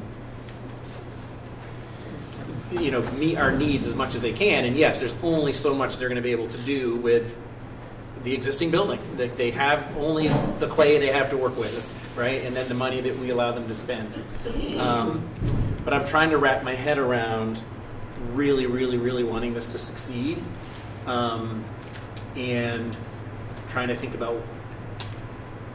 It just feels like we're pulling stuff out of the air, like, you know, and what is that magic number that appeases the people that want their kids to have really nice communal spaces where they can eat and talk and meet and collaborate and do 21st century learning, and meeting the needs of the person who, I need my bill as small as possible, you know, I don't care. And what is that number? And I think no matter what we do, there's going to be stuff we don't see, and there's going to be a few things we see. It just depends on how much are we going to see, you know. And I come back to, like, the things that I feel like are non-negotiable to me, you know, like the gym and moving that darn metal shop downstairs. Like, I just, you know, just things that are, like, crazy to me in this building and don't make educational sense. And I'd love to see the library front and center, and the very first thing that everybody sees when they come in, it's where we have community meetings. It's where this meeting would be, you know, and that there's community programming and the rec department's using it and all of that. But, you know, if I'm going to give something up, I'm going to start to think about what would I give up in the project. But that's only my opinion, you know. And back to your comment about where does that all happen? Well, that happens after we have the money. Like, then that's the real hard decisions about, okay, what are we going to do with that money and for how much, and if we have cost overruns. I feel like our biggest goal, if we're going to come up with that number tonight that's going to go get voted on, is it has to be a number that we feel like we can say, okay, we're trying to answer all of your meet all the needs of the community and the needs of the building and the constituents, and we're also trying to meet the needs of the people who think the number was too big. And I don't know exactly how to do that, and I'm really wrestling with that. And I don't know if it's 29. I don't know if it's 25. I certainly know it's not less than 25. Like then you're really not going to see any changes to this building. But you're saying that at 25 we're lopping off things. Yeah. We don't get all 9. Or we're changing the. Well, we'll already be changing it at 29. Yeah. Well, you have to remember So- at 25, you're talking approximately $20 million in project, which is 12 of that is already taken up by the stuff that just needs to happen to keep the building running for the next 50 years, if not more. So you're left with about 8, and 8 doesn't do much. I mean, we talked about it in the building tours. I mean, a new curtain in the auditorium would be $200,000. I mean, these things are not industrial size and industrial grade and regulation things are not cheap. It's not. They're not 2x4s. You know, it's not what I build my shed with. It's something that's actually going to last for more than a year. So even your own home, you don't build right with these kinds of products. I would, you do, but some of them you don't. I would feel good with 29.5. If we had to vote now, I would propose 29.5. Yeah, I feel like 25, we would get maybe half of that list if we're lucky. Because some of those things are tied into each other. Yeah. So if we take off one, then we're taking off 2, which then could lead into another one. Yeah, 29.5, we still get the gym, we still keep that program, keep the priority list, and reduce the cost. The public support isn't just the dollars, it's what they're getting for the dollars. Right. And the education in the building that happens too. I mean, I wrestled with it a lot personally when I saw some of the numbers come out and I saw like $5.1 million for the gym, and having been in probably about half of the high school gyms in the state, I'm thinking to myself like, man, this thing is going to be incredible. I mean, you look at the firehouse that was built for roughly around $3 million, and I took a couple tours of that. I'm sure I could fit 3 full-size gyms in that thing. So I think then you have to talk about what really was in this, and can it be lower? And I think yes. I mean, again, and this is just one person's opinion, but I think we go field house, rubberized concrete floor, something that's going to hold up for a very long time and not need much reconditioning or work done on it. From a scheduling standpoint, I would love to not see bleachers in there. I've worked in a school that had 2 gyms, and running games back to back is a scheduling nightmare. It's tough to get officials. It's tough to control 2 different sets of crowds. I think if it was maintained as a practice gym, we make some concessions there. That's how you start to save money on some of these bigger ticket items. What's the most important part of having a second gym? The space and the scheduling. I think I would love to just print off the schedule that we have. It's between PE. So I think we were talking to Virgins, or Pete. I think it was Pete Coffey mentioned it, that once they got the second gym, it changed how they ran their entire curriculum during the day, because they weren't bound to saying, okay, PE classes have to be at this time, and this time. And we only have this many teachers, and we have this many students that are required to take this class. So we have to build our entire school schedule around that schedule in one space by having the one science lab. Right. By having the 2 gyms, not only does it expand what you get to do between 8 p.m. and 3 p.m., but it also allows kids to not have to. It'll completely eliminate 6 a.m. practices, which I am sorry that if you live anywhere outside of Bristol, but that's brutal as a student. I went to school here, and my friends from Lincoln would be like, well, that was a horrible ride down at 5:30 this morning to try to get here. So those would be eliminated. The other problem we run into those was like, the recent snow days we just had. I mean, I roll out of bed at 5 a.m. and I'm just waiting for that call from Patrick so I can then get the call out to all the coaches and say, hey, we got a 2-hour delay, guys, like no 6 a.m. practice this morning. The other thing it does is it just gives, it would allow us to not have to schedule over at BES, which is also a scheduling nightmare. I mean, they schedule through many, many different groups, especially during the winter season. I could go on and on. I'm going to talk for 3 hours about the gym, so I'm going to stop. But anyways, but what I'm saying is, like, looking at everything from a critical point, I know from my standpoint the gym can be reduced. So I'm sure if other experts in their other areas looked at things very critically, I think those areas can be reduced as well. Change up what that library actually looks like. Yeah. What how much we use where. But I think back to what your question is, one of the things we heard really loud and clear from the very beginning of this project is that it had to be, and it's this thing we're still hearing from people, is this has to be a community. We have to see this building as not just where those kids go for 6 years and we're not a part of it. And being a resident of this town and being very involved with the Bristol Recreation Club and having my kids be involved in Parks and Rec and in sports and activities and academics and everything you can think of, there is a tremendous lack of space for a lot of things. Field space. There's not enough field space here and at the rec field to accommodate everybody. We tell people no. There's not enough. Parks and Rec can't get into the Bristol gym because they certainly can't get into this gym. And so there's just a squeeze on everything. Now you have to think larger than Bristol. Like the 5 towns benefit from this project. So that is just another space that now Parks and Recreation or clubs or groups or other people, maybe now a group doesn't have to travel to Shelburne Fieldhouse 3 days a week and they want to pay some of that money or rent space or use space, God forbid, for free because we paid for it, to access, or adult clubs and groups and things. And that's the same for the library space and an art space and many, many other spaces. The call was to create anything you create that it's going to be more accessible for the community to access. And that was one of the caveats for sort of like moving the library. You currently now you can't close off sections of this building very well and get places. You got to go through 4 hallways, 4 doorways, which means now you have to leave the whole building unlocked, and versus saying, oh, all of our communal spaces are all right here. So we can lock the whole entire building, set all the alarms, and we know the public is in the gym, the auditorium, and the library, and it's all up front.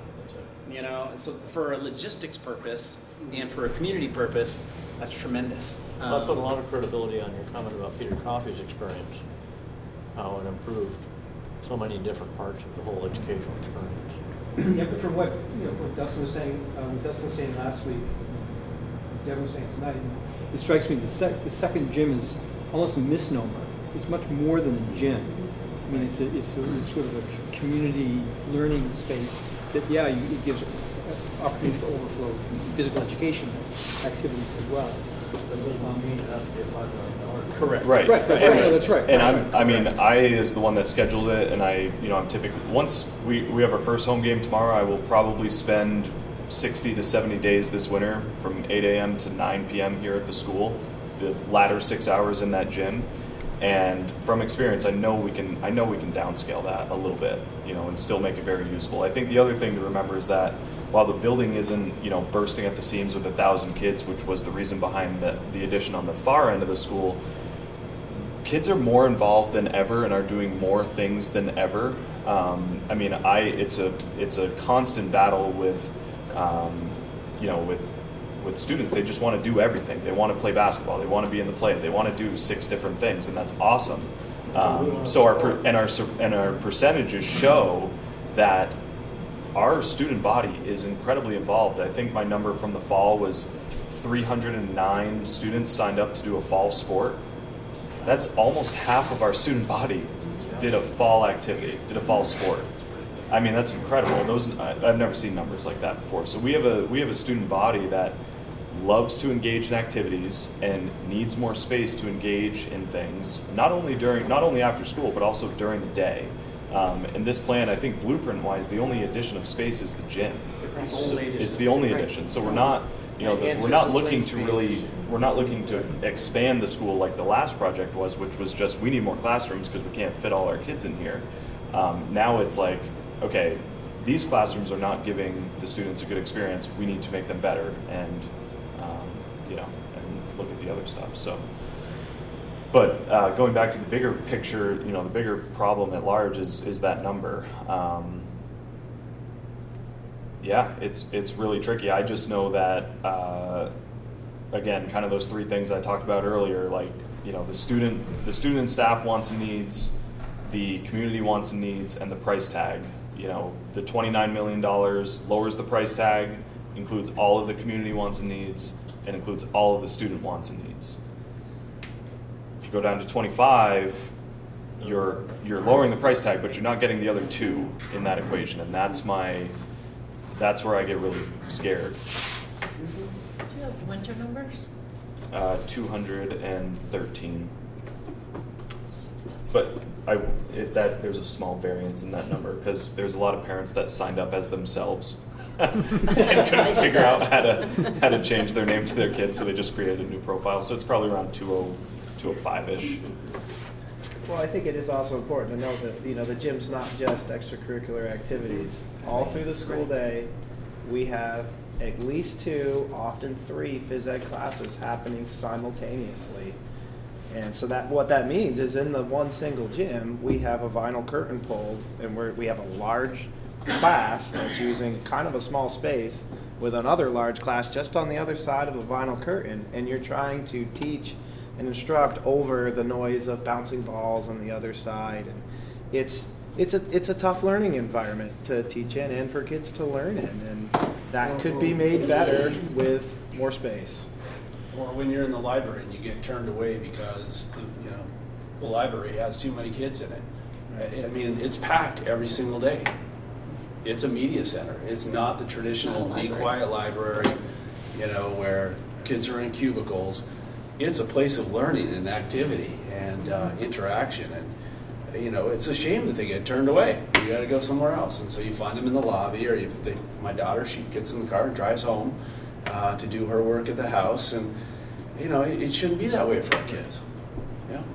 They want to be engaged. We should have the space for them.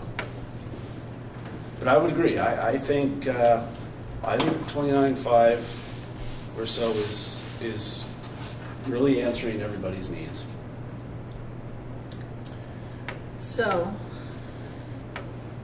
$29 million question is we have, actually with the exception of Chris, everyone here tonight is a voting member of the committee. Are the members here comfortable enough to recommend a number to go forward with, or do you want more time to consider this? I'm ready. Yeah, go ahead. I'm ready to recommend the number. Do we have any option of engaging the people that are sitting in the room before we do this? That was going to be my next. Like, we were like So- this tonight. We spent way too much time here. So, of the people who have stuck with us this long, who would be in favor of the committee moving forward with the plan for $29 million that addresses the priorities and everything you've heard?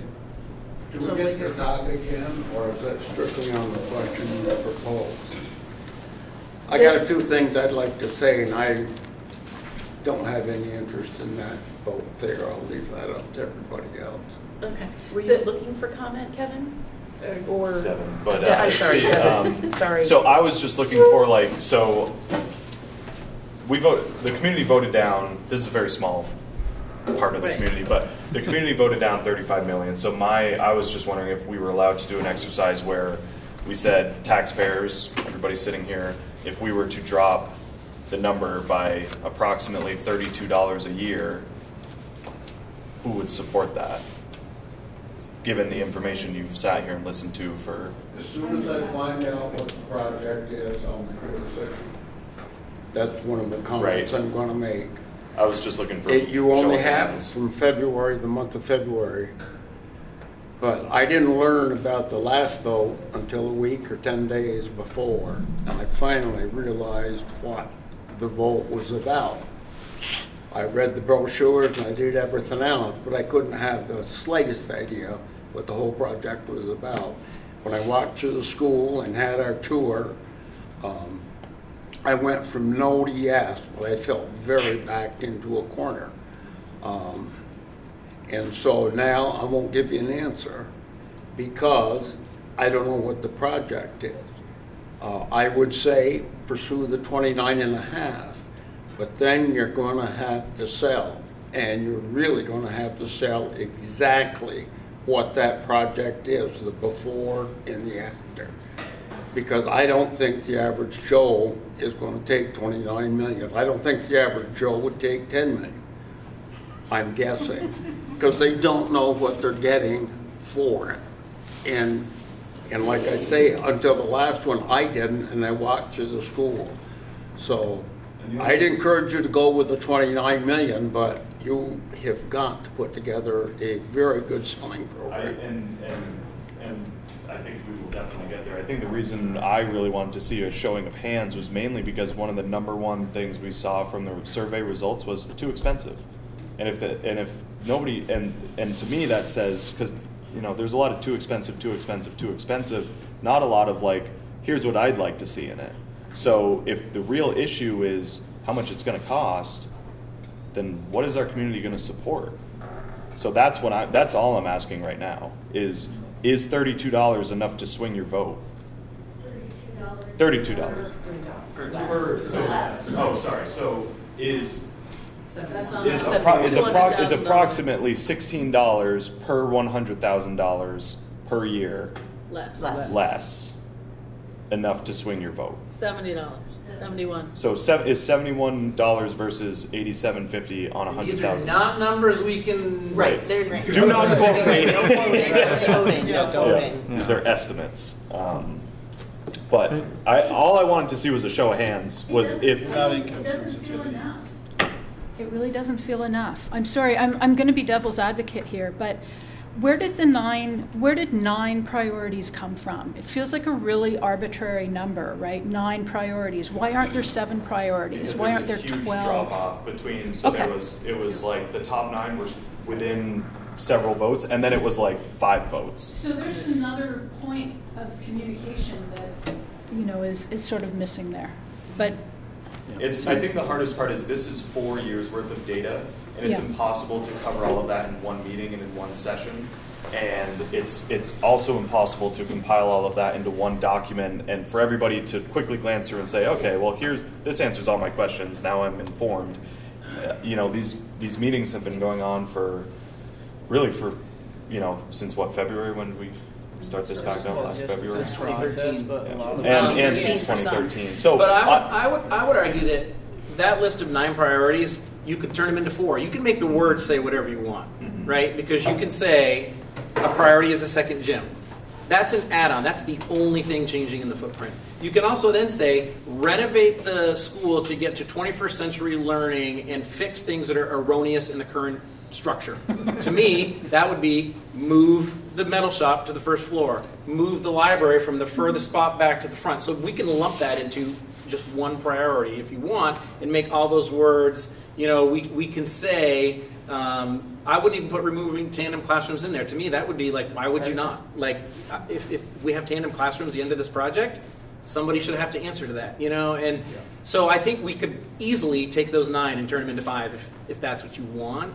But I think some of those are very specific things. Like a layperson doesn't know what a tandem classroom is, unless you've been on the tour and walked through and somebody says, wait a minute, if I want to go to my math class, I have to interrupt this Spanish class and walk through the Spanish class to get to my math class.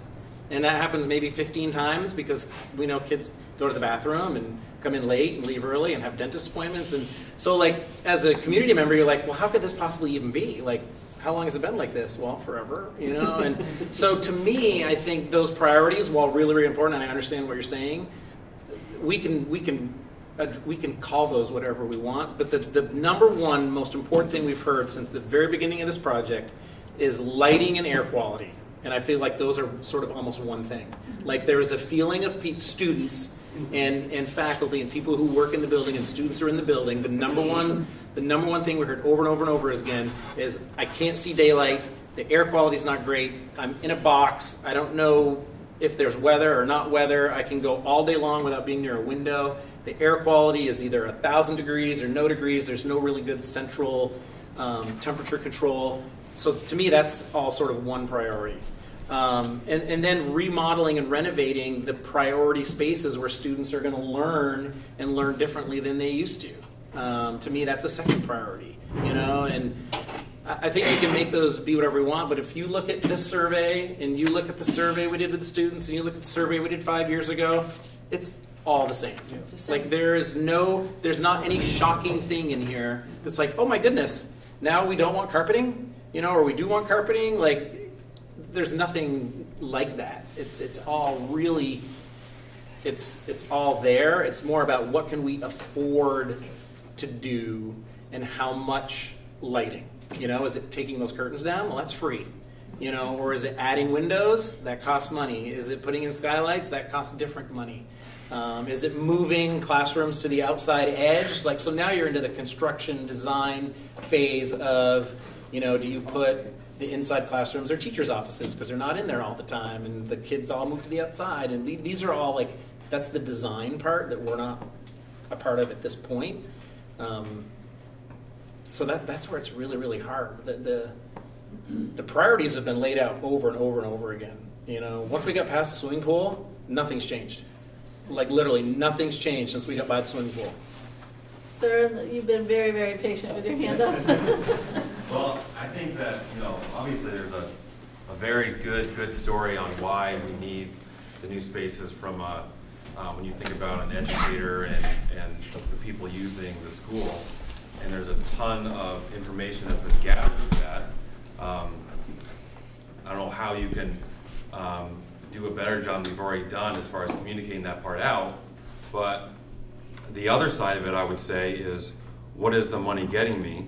So match that with the construction side. So I wouldn't say, hey, Dorton Whittier, our new number is 29 million. I would say, hey, we're okay with reducing the scope of work in the gym. We can make these few changes. The voters want, we want to reduce this project from 35 million. So do what you can, sharpen your pencil, and give us a new number. And then from that, frame it out for the public to say, all right, just so everyone knows, this is a schematic level design. We have a few floor plans. It's around 29 million. This is phase one. We're going to get to 30% drawings. We'll do a review where we bring the public back in and we look at comments from the drawings. Here's a 60% plan set, and we're going out to bid. But by the way, we need the 29 million before all that stuff happens. But just lay out those steps to the public. And maybe you have, I'm not sure, but if you match what you guys have done on the planning on the educational side to showing the layperson who might just be, you know, somebody that might be, when I think about the makeup of the community in this area, there's a lot of like really hardworking people, blue collar, I mean, people that are in the trades maybe, right? And so when they see a number, they're like, God, that just seems so high, I can do it for less. But if you really map out all the construction steps, maybe that would help change their mind. The only problem with part of your plan is if we can't go out to Dorton Whittier and say we want this and this and come back with a number and still make a town meeting day vote. Well, because they won't be ready until you February. say, like, so we'd have to delay the vote, which would delay construction. Or to say, hey, listen, we think we need to be at 29 million. Do what you can to get down to that number. But don't like pin yourself in that number. You know, say we still want to hit all the priorities. If you come back to us and say, God, guys, we can bring it down, but we cannot get to 29. We got 30.5 million. I think that is a good number to bring to the next step. But the vote would already be warned at that point. So I'm sorry? You warn the bond up to. You do temporary borrowing during the construction, and if the bid comes in at 10 million, you bond for 10 million. You don't need to bond.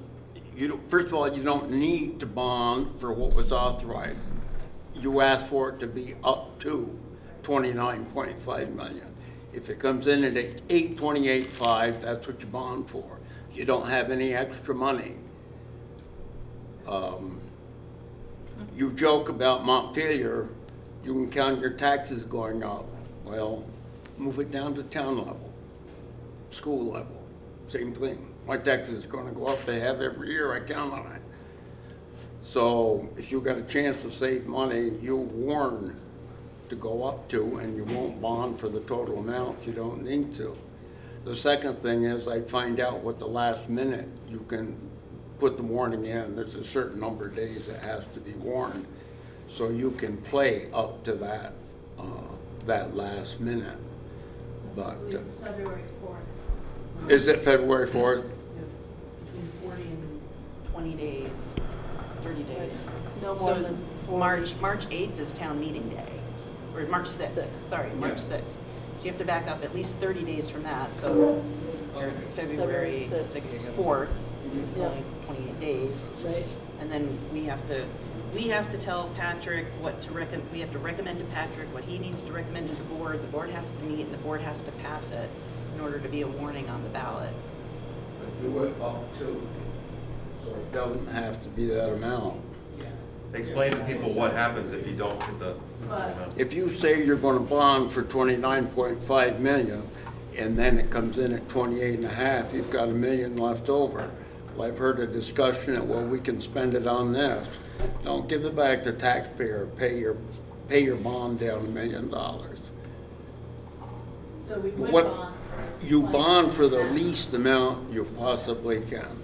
Well, you were really just asking for a vote of approval to spend up to. That's where they all read. Right. And I think Patrick was saying you can do the bond in the spring.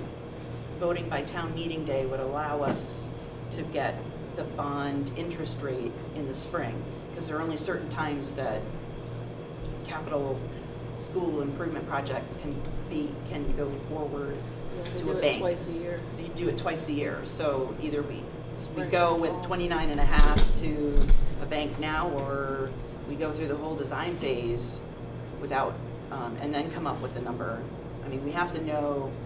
We can't be in the design phase without a project, though. No, I know. So we would have, if we wanted the best interest rate, we'd have to do it in the spring. And that's the bond we would get. So we don't have the luxury of the time. We've done a much smaller project, entirely different than that. We've gone to, we haven't gone to the bond bank, we've gone to a bank, and we're floating along on letters of credit on the, with the bank until we find out that the bond bank can beat the bank on their interest rate. I think there's more than one way to skin that cat, and your business people should be able to tell you, but I don't think you have to lock into the whole 9 yards. I may be wrong, but I just don't think you do. Look into it. But I don't like it when I hear you say, well, we'll spend it on something else. Give it back to the taxpayer. I've been retired since 2004, and I've seen my income do this every year. I hope to hell I don't live to be 120, because I won't have any income. And that's just the way it is. So I know some people say they'll spend anything for the kids. I want them to have the best education they can. I think there's a term that was being used so much it drove me crazy a while back. What is best for the kids? What is best for the kids and the taxpayer? The kids, like me, I'd be driving a Lamborghini tonight if I didn't have to check on what's in my rear pocket there. My wallet is pretty thin. And the kids would do the same thing. I give them the best education we can afford and can be afforded. You can debate that for a long time, but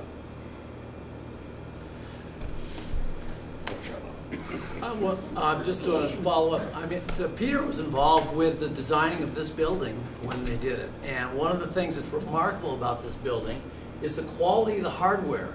It's an ancient building, but it was really exceptionally well designed, and you didn't skimp anywhere. Whereas if you go to Virgin's and you look at the schedule of the quality that they used, not in the recent renovation, but at the same time this building was, and it's completely different, and it fell apart a gazillion years earlier than this one. So I thank you for that site. The other thing he's saying is that bonding business, that's the tyranny of debt. We have, the thing that we can do to get people kind of like with it is we don't over borrow. That's key. It's 15, 30 years, the monthly. I mean, really, we shouldn't be going 30 if we can do it for 15, over 15 years. Because it's just like heaving money into the gravel, into the pit over there, interest payments. And the last thing I'm going to say is something also drawn from the wisdom of Peter, and that is, in the final analysis, it's not about $5 million chopped off here and there. It's really not. It's about engaging the community. And I wouldn't really say it's about selling the community. It's about engaging the community. They've got to see themselves here. They have to have, they can't be checked out. That's key. It's not about getting it down to 29 or 22 or 25, I don't think. I think it's about getting the people who have checked out to check in. And that's not going to be easy, but it's possible. And so what I just urge you to think about is that this is all preaching to the converted in here. But you voted no. We're the choir. We're the choir. But you voted no. Did I vote no? It's none of my business, but. Right. So it's not about what it's yes or no. It's not about getting me down for $30 a year. I can tell you what, $400. I don't care. That's not what is of interest to me. What I think should be of interest to the school is to figure out how do we engage the community in this place? How do we get the people who have checked out to check back in? How do we, rather than a satellite out here, how do we convert Mount Abraham Union Middle and High School into a true community center? Those are the things to be thinking about. And how do we get local contractors working in here? Everybody says, well, you can't do. You got to think about that, because once you start doing that, you start building the community around the school, and that'll be a way to go. Now, maybe it's too late. Maybe it's too late on this bond, but I don't think it is. I think that's going to be the avenue, and it's going to be different than what's been done. You also have to remember, 2014 November, 60%, plus or minus, correct me if I'm wrong, showed up, and it was about 3-to-1 no. Okay, so. What Peter's saying is, I don't think the $5 million is going to do much for that 3-to-1. It's just not. I'm just being honest. I don't think that's what the problem is. So, getting to a solution. When I heard you start cutting things out, what I could find is kind of like people just getting less and less enthused about things, which is really a drag. I could also see our hardware getting skimpier and skimpier, and that's a drag. So one of the things in terms of going to the architect is to say, listen, we got a funding problem. And we want to engage the community in this place. Is there a way you could take the existing design and chunk it down? Don't change it, just chunk it down, and put price tags on that. Don't change a thing. Pull the whole thing out. Pull whole sections right out. I know it's painful, but just pull them all out. And to be able to get it down to a point where the people who have checked out, maybe that would make a difference to them. But I'd hate to see you kind of like dumb down the quality in here, because that's not the right. I don't think that's the right thing. So don't try to save this by $4 million, because I really don't think that's the answer. I think it's community engagement, real community engagement, getting people to buy in. Now, again, it's time. We're all tired. It's all late. We want to get this thing on, but some of these things could be fundraised. They could be repositioned. Like the gym is an ideal place to be viewed as a community center. And you don't just do it for the money. You do it and you set it up so it truly is available, accessible, and that's part of the thing that it's going to be used for. That I think could be really helpful. So the other piece about the design I have a question about is, and then I'm going to shut up because I'm sick of hearing myself talk too. But if we could get an opportunity created here so we could have a conversation between the folks who are in this community, inside this building, with the folks who have checked out so they can compare and contrast intelligently, there might be a way to kind of like get to the common ground where we would have something that was reasonable buy-in. And so I know you don't want to ask him to do a second design. Maybe you don't have to. Leave it at, but let's try a really like the super prudent design, way down. Then you bring the community in, or you go out into the hinterlands and you have those two designs and you check in with people and you try to get a really good sense of it. And you listen to them, and then I think it would have to be fast, but I think that's an approach. I really do.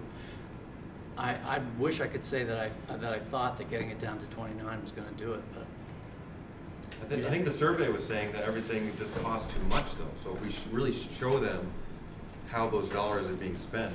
Because when you do I mean, the numbers based off of like a couple of floor plans is not a detailed estimate. And right. if you explain to people that this is conceptual, we're not there yet with the final cost. It's going to be competitively bid. We're going to get all these local contractors to bid on this project. There's going to be bring all these jobs to this area. Like just really big. Sell the construction side of it. That's big. Yeah. That's really big. But just try to put it in your head. You don't have kids here. You haven't been here for a bunch of time. You know what I mean? Yep. Just try to wear that for a little while. You know? Well, I want to stay in this community and bring my kids here, and I might, it's like. Luckily, I went to school at CBU, and it's a great school, and now I see this school, and there's classrooms without windows in them. It's like, God, it's like, right. Right. The place needs work. It needs a lot of work. There's no doubt about it. But you got to get to yes on a bond, as Chris said. Got to get to yes. I'm worried that 29.5 isn't going to be a tough sell. So I just, go ahead. Quick thing, I think Troy sort of hit on it around how do you get the community to feel that the money that's going to be spent, whatever the number is, I think 29 is too high. I just don't think that difference is big enough that people in the community who aren't going to engage, or, I agree with David, it's a short window, but you got to get people who are going to come out and find out about it and try to convert them. But people have to see themselves as a member of the community that has access to this building. And when you look at the pool, the one thing the community was like, don't get rid of the pool. Everybody wanted to keep the pool because it's something that the community uses. The gym could be something that the community uses. The auditorium, our 5 towns loves the arts. This whole community supports the plays, supports the arts festival. You could have a it doesn't have to be standalone, but it could be a place where the community could use a performing arts place. Holly Hall, there's no place in town, in our 5 towns, that is a good place for community performances. So, but if you start talking about these spaces in a way that community members can see themselves as part of it, all of a sudden it's like, oh, this isn't just for a group of people that I've got nothing to do with, that I'm not involved with. Yeah, it's my community, but I don't have kids. I don't, I don't use the space.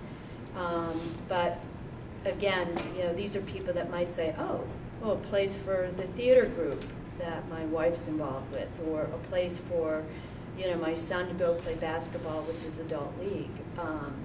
It just starts to it starts to feel different. I think it's important to remember, and I appreciate everything you said. I think it's important to remember that this is a community space, and that being the one that schedules the building, a lot of people just don't ask. You guys can use the building. You just need to ask to use it. That's not going to change with this bond. I mean, well, there's a great example of how that information needs to be shared. Right. Yeah, and it's tough. I mean, we're not changing building procedures once we pass this and saying, oh, now you guys can come on in. You guys can come on in. You just got to put the request in, and I'll find a space for you. But even summertime, yeah. If you do summertime theater. Yeah. And use the space Absolutely. here. So those are conversations that we need to have with the community. So, I think this committee over the years has done a tremendous job at presenting what they believe in, and this is the 100 reasons we need to do this and that. I think they've done that, and the community is difficult to convince. I don't think talking about, you know, project costs anymore is going to convince the community. I think the number of 30 million, which is 29.5, don't kid yourself, it's 30 million, it's too high.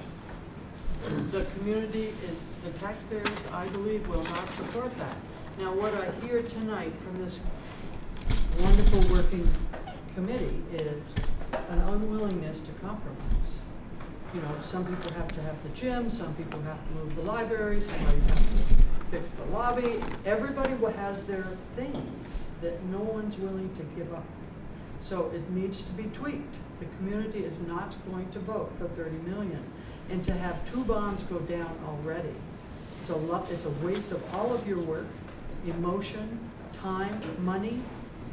Think about having a 3rd one go down. It's really, I think you need to be committed to finding a number that's not going to be voted down for your own sake as well as the community.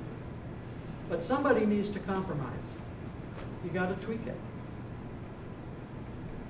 Like the gym, say we want a gym that's not going to cost more than $3 million. Maybe you don't need to move the library. Maybe you can move the metal shop down by the wood shop. Maybe you can, there's all kinds of possibilities, but someone's going to have to give on something.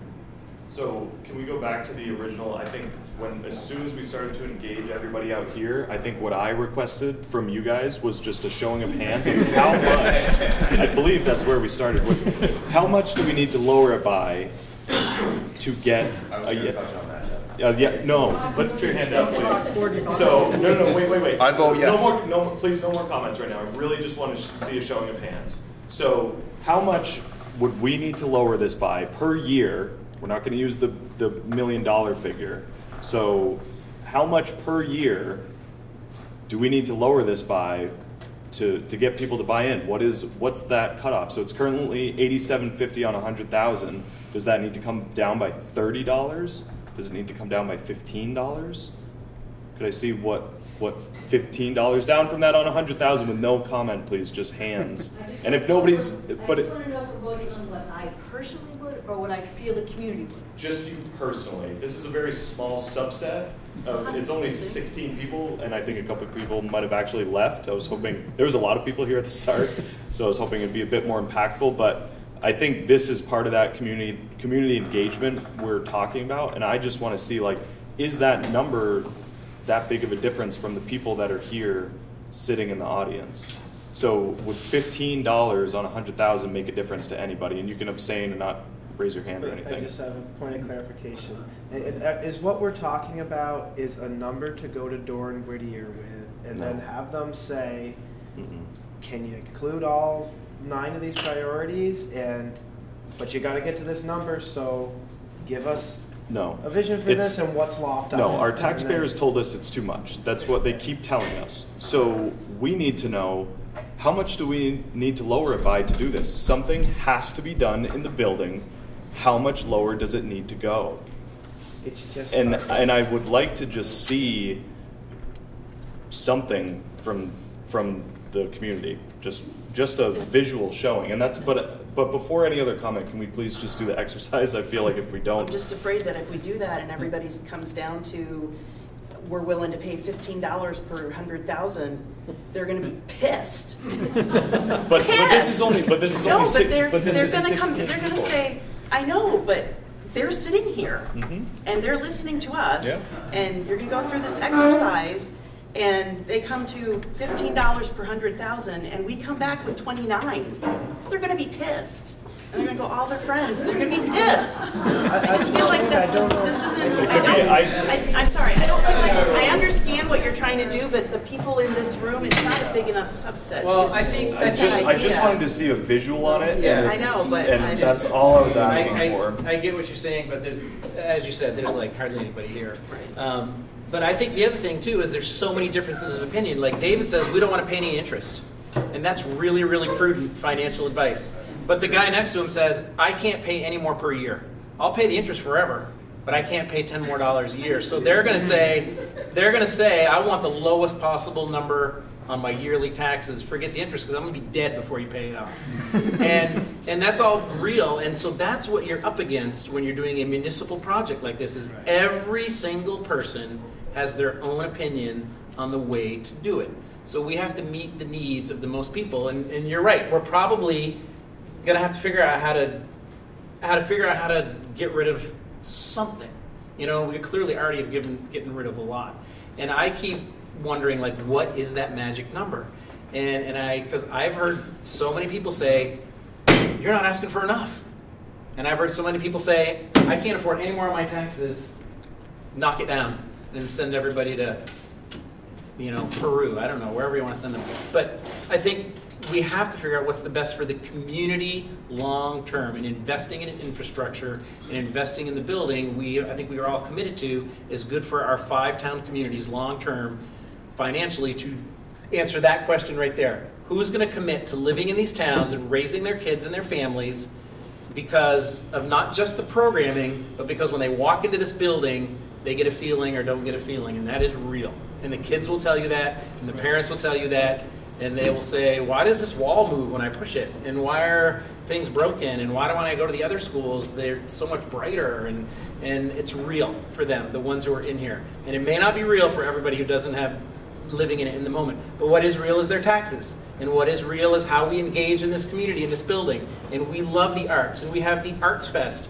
And people rave about it in other communities and wish they had that. And people rave about our kids on the sidelines and how many fans we have at sporting events and whiteouts. Like, we can't even get kids to go to sporting events up at CVU because it's too much work to drive and do that. So how do we capitalize on that community feel and effort, but make it a number that we can tolerate? And I can't answer that question, but I also feel like the 29, in my gut, even though in my heart that's what I want to go with, in my gut, I just feel like it's got to be closer to 25, and I don't know why, because I'm making that number up too. But I just feel like we really need this to pass as a community, because it's just going to keep splitting people. It's going to keep splitting people the deeper we get and the further we get, and I don't.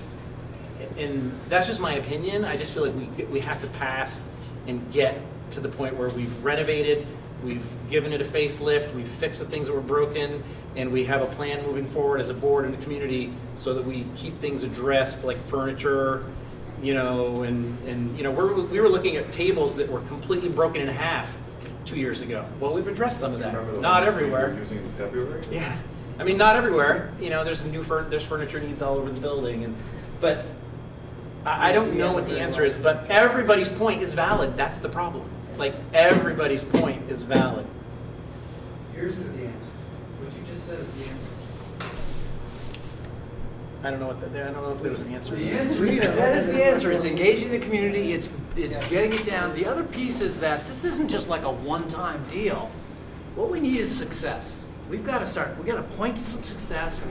And by success, it's not just the grade point averages of all the brilliant kids that come out of the institution and their sports and stuff. It's also the community. It's continuing education. It's all that kind of stuff. You know, and we have to it's already happening. We just have to learn how to tell it more. You know, and all that stuff in terms of cultivating community engaging and getting people engaged.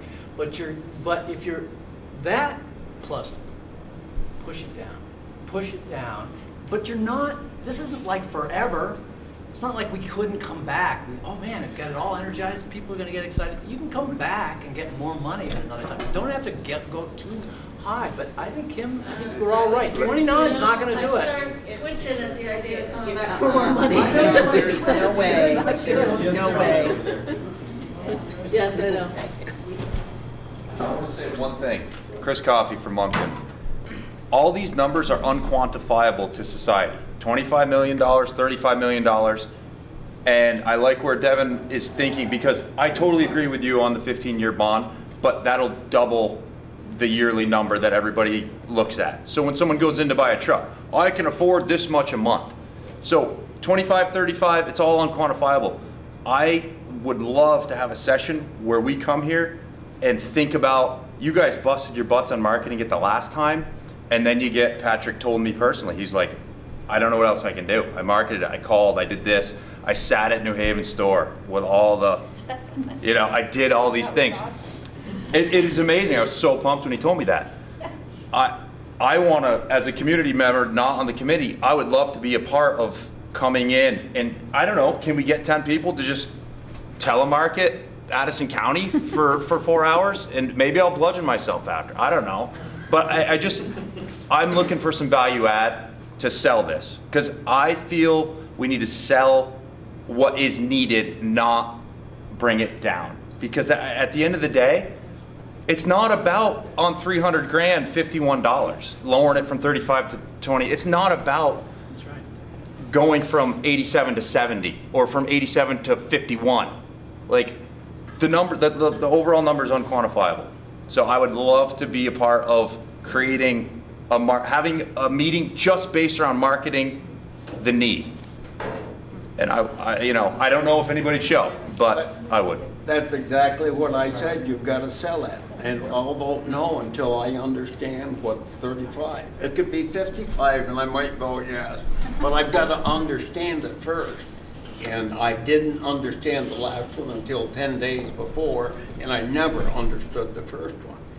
And so I agree 100%. It's got to be, I won't use the term sold, but it's got to be presented, and the community's got to be engaged on that. Chris, can I take you up on that offer to be our point person for that? I'd love to. All right. It's in the minutes.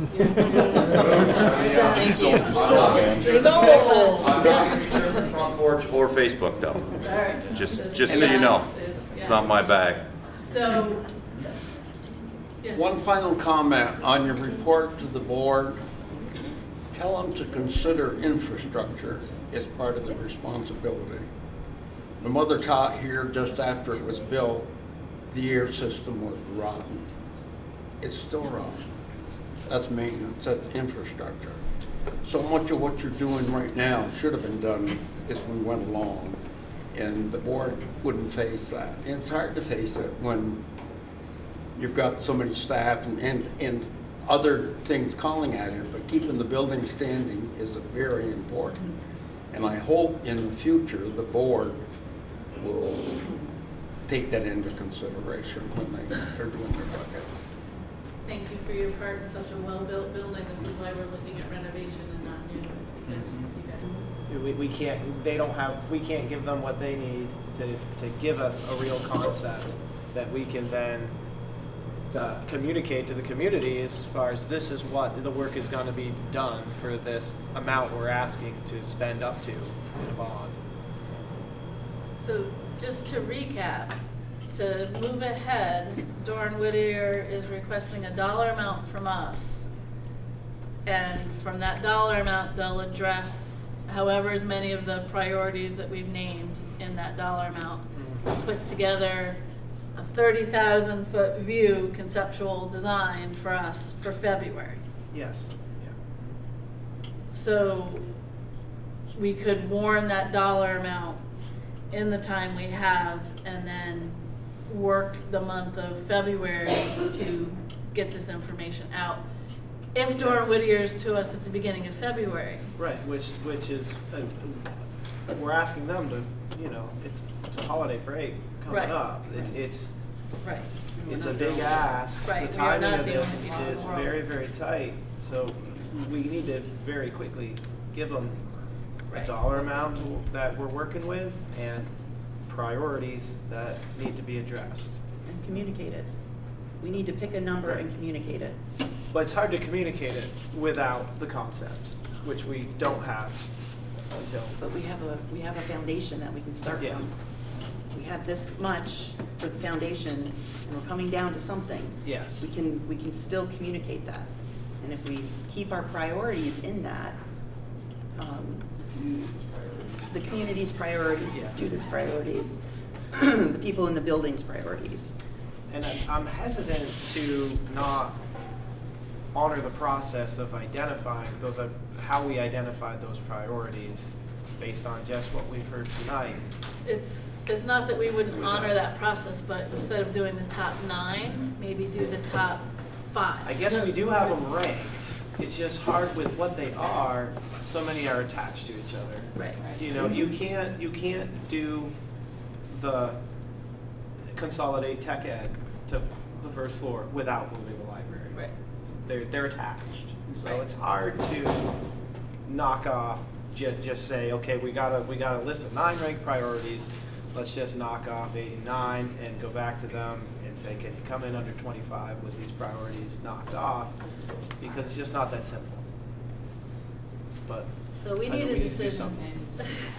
This is where we're at. Either we make a decision to move forward with a number tonight, or we make a decision to come back in a week and then move ahead with whatever we decide on. I don't think Next we'll be Thursday any is good different for people. in a week. No, We are. what we gain. We've got to make a Let's pick a direction. I would propose 29.5. I think the 29.5 is 30 million.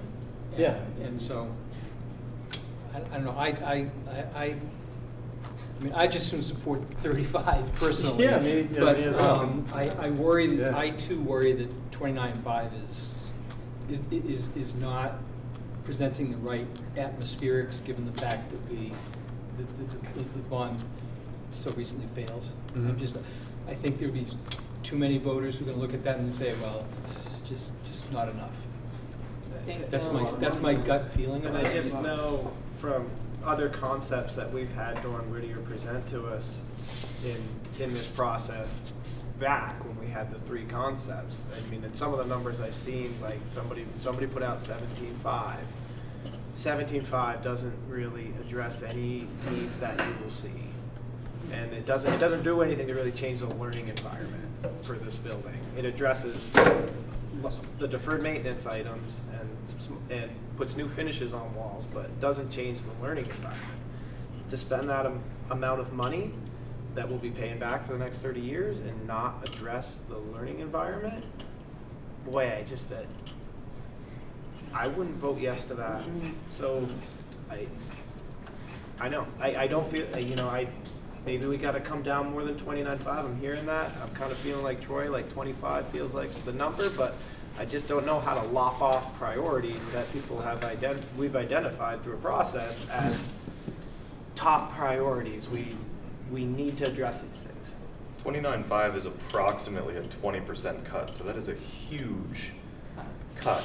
I mean, it's a huge drop off. It might not seem like much because we're talking about millions and millions of dollars, but if you're buying a $35,000 truck and they say, hey, we'll give it to you for 29, I'm gonna be like, yeah, I'm gonna buy that truck now. But anyway, so I mean, 20% is a significant drop off. Yeah, but is it the enough? The problem is that any number we come up with it's really not evidence-based. I think we have to come down, and I agree we have to stick to the process that has led to the priorities that we have, which can be 9 or as Troy said, they could be 4, depending on how you articulate them. It's a balancing, and I think that the key is to try to come up with a number that we feel we can then make the case for and do some of the things that some of the folks here have been talking about, making a good case for it, and get the community involvement and get the community engagement. I think that's sort of 2 pieces.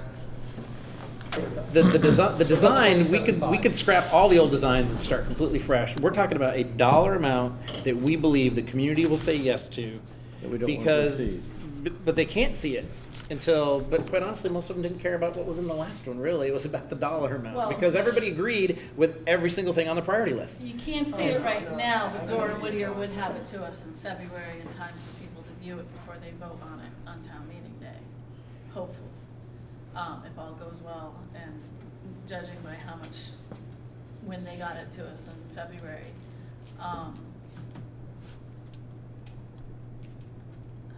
I personally feel like I agree we have to get just a shade further away from the 30 because it's all psychological. 29.9 is 30, right? And it's how you end up.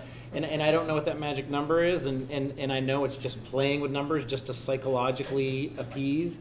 But maybe that's what we have to do, and then maybe in the project, they figure out okay, we could cut this, and this contingency did not come into play, and the board did do this with this money this summer, and we're able to get more in than we thought. But I feel like to really appease that part of the voting block that's like, it's about the money, because then all day long we can dicker with what the money looks like. 30 years, 15 years, da-da-da, like, that's all just math.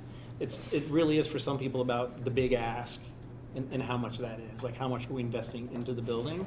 And I know in a project of the scale, $2 million is chump change in the grand scheme of things, but that number for some reason, I feel like it means something. And I can't put my finger on it, but getting just a little bit further away from 30 That concept's important, though. just So feels... Are they more influential than those who were going to lose because we had to lop off priorities that the community gave us as a result of community involvement? I guess I would hope, my personal hope, and it might be naive, is that we can figure out a way with a number like 27 to still do both. You know, like, can we, at the end, because we had bids come in low, and because we had X, Y, and Z happen, you know, that we cross our fingers like Lincoln did, and like, wow, awesome, we got it all. And the ask was this, and if we can't, and we have to come back in 2 years because we didn't address the metal shop at all, then we come back in 2 years and address that. I don't know.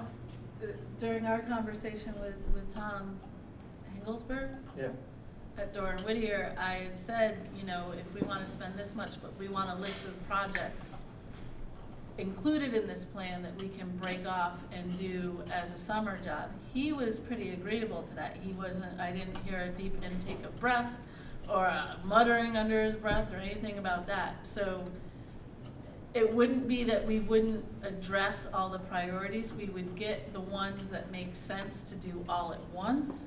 Because you don't want to tear down stuff you just built. Exactly. Like, that makes no sense for anyone. So, yeah, you don't want to do A and C and then come back to do B and figure out now you're ripping out everything you did for C. But if you want to do A, B, and C, and you can leave G for later and do that as a summer project that's in the budget, you can do that. But I feel like we've already done that. And the priorities that we have are the essential needs of the building and the essential needs for the learning environment. We don't have, with the priorities that we have now, we don't really have separate projects. There are some things in the $36 million that can be done like that, and they're going to have to be.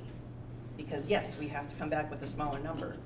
But I'm afraid that if we go below the 29, we are not going to get what we need, and there's going to be some severe buyer's remorse. And there are people in our community that have an idea, and we don't know what that is. They have a number they're willing to spend, and we don't know what that is. Although I have an idea, but I'm just afraid that we are not going to get what we want, or we're not going to get what we need with the if we go lower than 29. And you started in 2013, but this started back in 2000. They knocked things off. You came back in 2013. 2014 vote went down. We've scaled it down again and again and again. And I'm afraid we're going to end up like we did in 2000, where we asked for 12 million, got knocked down to 9, it didn't pass, and it got knocked down to $3 million. I mean, that's 17 years ago, and the money's different, but it went from 12 to 3, and we didn't get a gym, and there were a lot of things that could have been addressed then that are still here now, and I think we need. I don't want to come back in 2 years, because I'll tell you what, no one is going to be happy. They will not pass another bond. They will not. And I'll be the first one to say, I will not vote for another bond. I will not. And there's a lot of time and energy that has gone into this. And we have to respect, yes, we have to respect the people that we are hearing from, But we have to also recognize that there are a lot of people that we aren't hearing from. And I'm not saying stay with the 35, but I'm also saying don't do the 25. And I'm a little worried with the 29. I definitely wouldn't support 25. I still think 29.5 or 29 is a little too high. I mean, it depends what door comes with for a concept, really, and how much of our priorities are addressed in their concept. I mean, the only thing I feel like we know from the last meeting with Dore and Whittier is to address the top 9. 29 is the number, and if you get below that, you need to. You're not going to get all of the priorities that you're asking us to address. And we didn't even talk like in terms of the top 9. It was the program. This is what they laid out. This is the new floor plan. This is the flow. That was the program.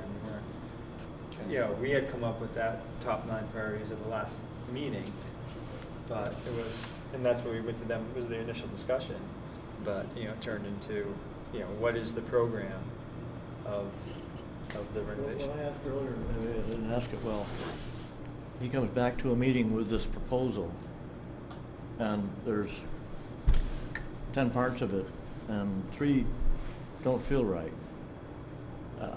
At that moment, we're sitting there discussing this with him. He's explaining what he's come back with, and is there any reason why we can't say to him, okay, this was based on this number.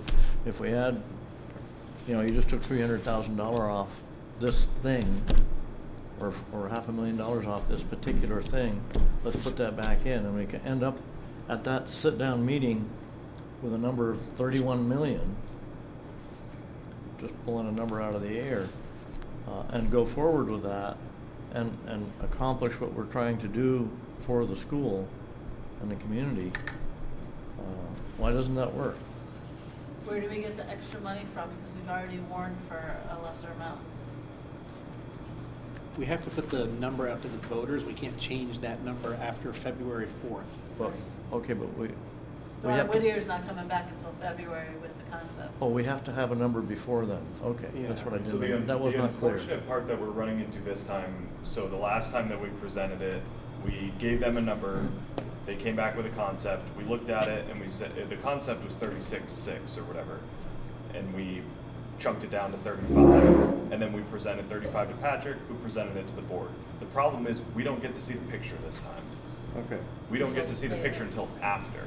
But Okay, I didn't we can understand change the the picture all we want. Right. It's just a That, concept. and that's, I think that's the trickiest part to understand is like, right, it won't be until after the bond, if it passes, that won't be until all the real stuff actually goes into the project. Okay, We're all pretty much in agreement that the 25 is not.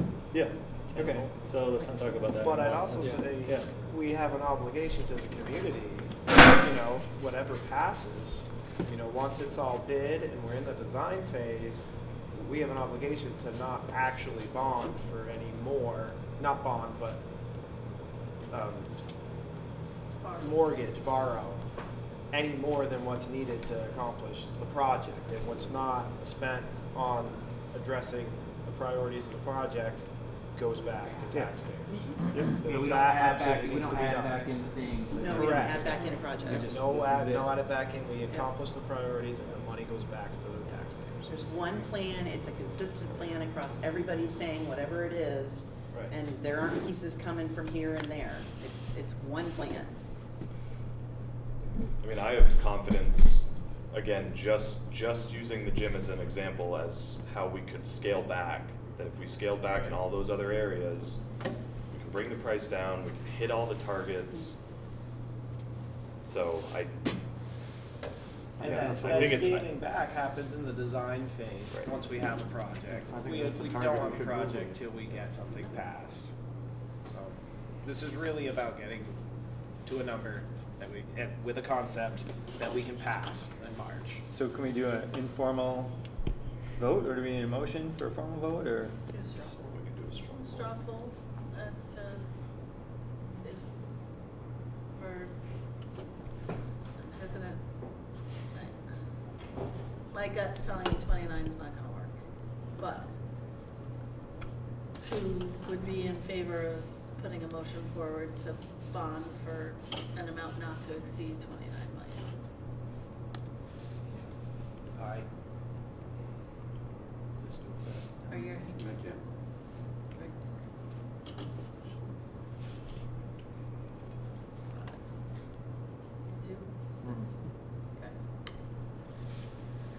No, I would also be willing to go a little bit lower because it would make me feel more comfortable, but I'm also really confident in the work that we've done and the fact that you're cutting so much,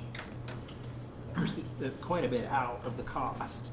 And I don't, for me, I think it's easy to sell, but I'm also an easy sell on what I believe is in it. So I think coming back to what you said, it's like, it's hard because there's no magic in the number other than just having people believe what that is. In my gut, I think we can get 29 or 29.5 to pass, especially now that we have a person who has stepped up and has offered to help us get this communicated. It's all on Chris, that's what you're saying.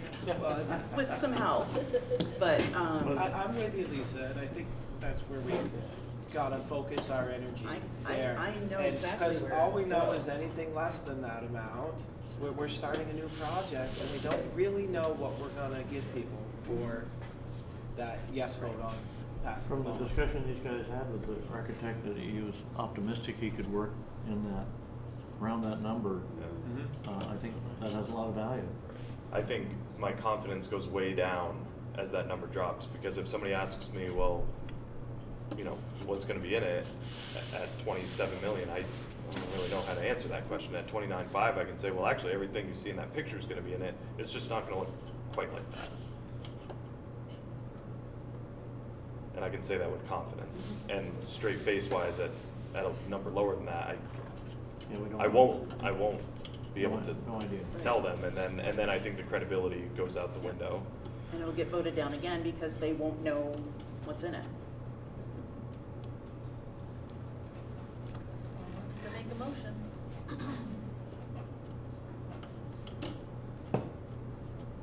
I make a motion that we present to Dorr and Whittier a figure of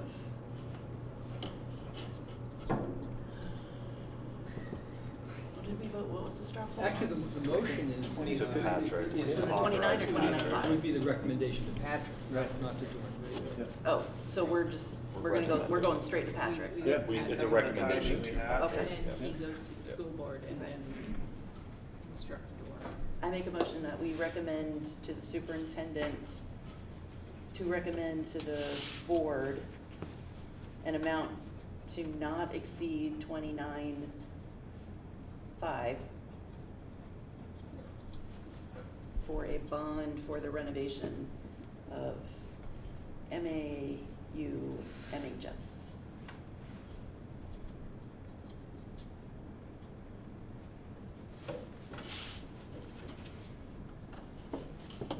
I'll second it. Any discussion? I have a question. So this goes to the board in a letter or whatever we present, a report. If in the board's discussion, they decide what they're gonna put on the ballot, so if the board has a discussion and they say, we want 29, or we want 28, or we want 25, that's in their purview. Yes. Ultimately at the end. It is, but they're counting on us. Yeah, Right, yeah, right. yeah. I'm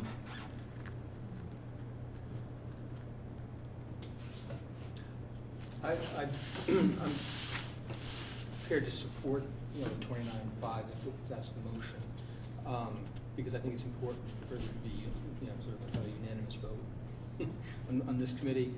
I do worry, though, that we're not getting the balance right with respect to staying, sort of true to the priorities that have been articulated and the perception of the community that we're spending too much money. And I would personally like to see it come down a little bit. I would not advocate for 25 million, but I would like to see it come down a little bit off the 29.5. Having said that, though, I would vote in favor if that's the sort of the consensus of the committee. I think by just coming down the problem is we're talking millions and millions of dollars, but even cutting $1 million off only drops it by a few bucks per $100,000 property value. That's the tough part. So for the amount we lose within the building versus those $3 extra per year on 100,000, that's where I don't see the wash. And that's what I mean. For me, it's what was it to accomplish the priorities we identified and went to them with. Did he say 29 million or 29.5 would be able to accomplish those? 29.5. It was 29.5. But again, that's loose. Yeah, we're just sitting around the table. Yeah, I mean, we started at 29 because we had said 25 and 29, and he was trying to, Well, they're also trying to cover cover what needs to be in.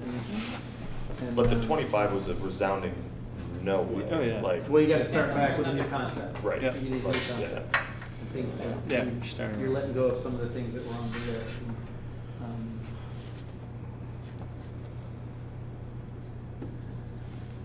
And maybe we'll get lucky and we'll be able to get a bid that's less. Right. But if we don't, at least we have enough money, hopefully in the bond at 29.5 that we're covered. I mean, it'd be great to have it come back like Lincoln did, but that's an unknown, and I'm not comfortable banking on an unknown that big.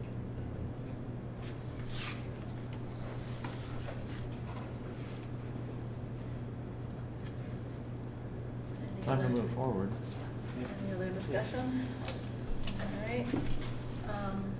All in favor of recommending to Superintendent Green that he recommend to the Mount A Board an amount not to exceed $29.5 million for a bond to renovate the Mount A Union High and Middle School? Please say aye. Aye. Any nays? Any abstentions? All right, motion passes.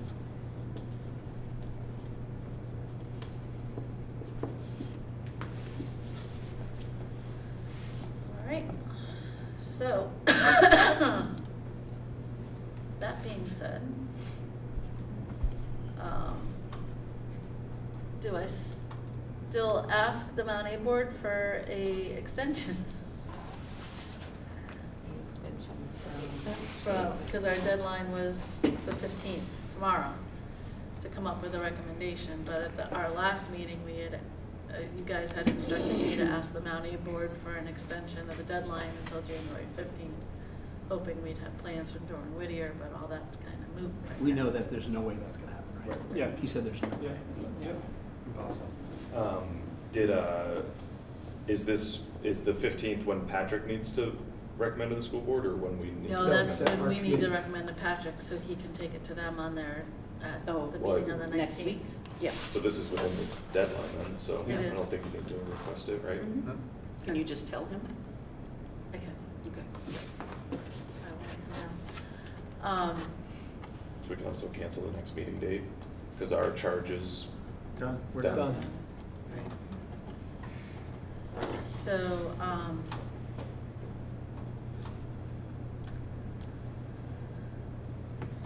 we had also had to be out of here an hour ago, and to talk about the survey.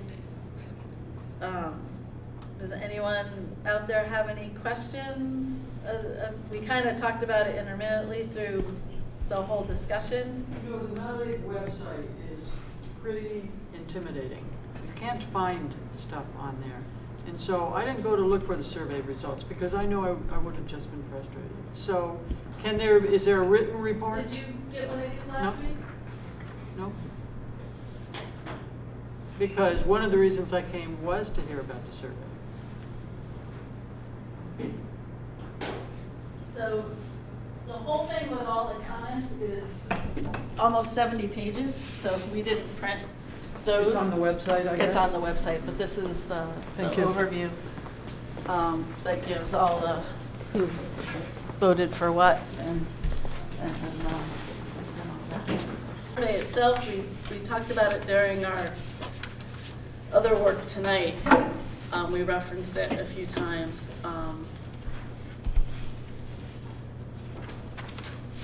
So I was going to suggest that I hated to add to the weight of this, that maybe discussing the survey ahead of deciding how much the bond should be for might be relevant.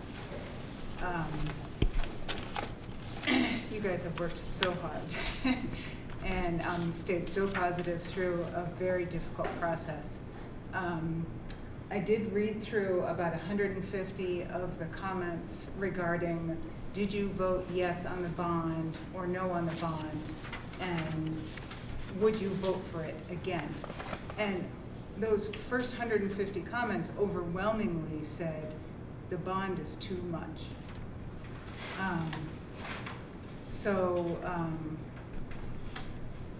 I kind of hoped you would discuss the survey before choosing a bond amount, because I am worried that it won't pass, and I really think that the students and the community really needs a yes vote. Even though 25 million is not going to get everything that has been stated as a priority, I strongly feel that anything coming into this school to make an improvement would be so much of value to the community and to the students. I was talking to a graduating senior this year who said, I just wish they would do something.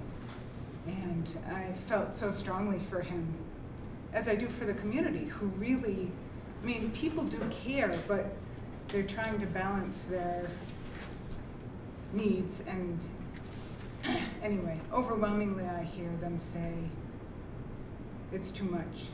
It's got to be less. So I know you already passed a motion, but the survey, at least the initial comments, really strongly say it's too much. Hey, by the way, I voted yes, and I am an easy sell, but I always look for compromise. You guys have said some great things tonight about selling it. So whether you stay with the same bond amount or not, or whether Patrick decides to lower it or whatever, I will help you sell the project. Awesome. Because, let's see, Devin said half the students are involved in athletics here. And we know that athletic involvement improves educational outcomes. We know that. So selling the gym should be an easy thing to sell. Also, Mr. Corrigan, I think, said 17.5 million is not going to change the learning environment. And I know that at least $10 million needs to go into the school just to bring it up to code. And that other 7 million, I don't think is going to significantly change the learning environment.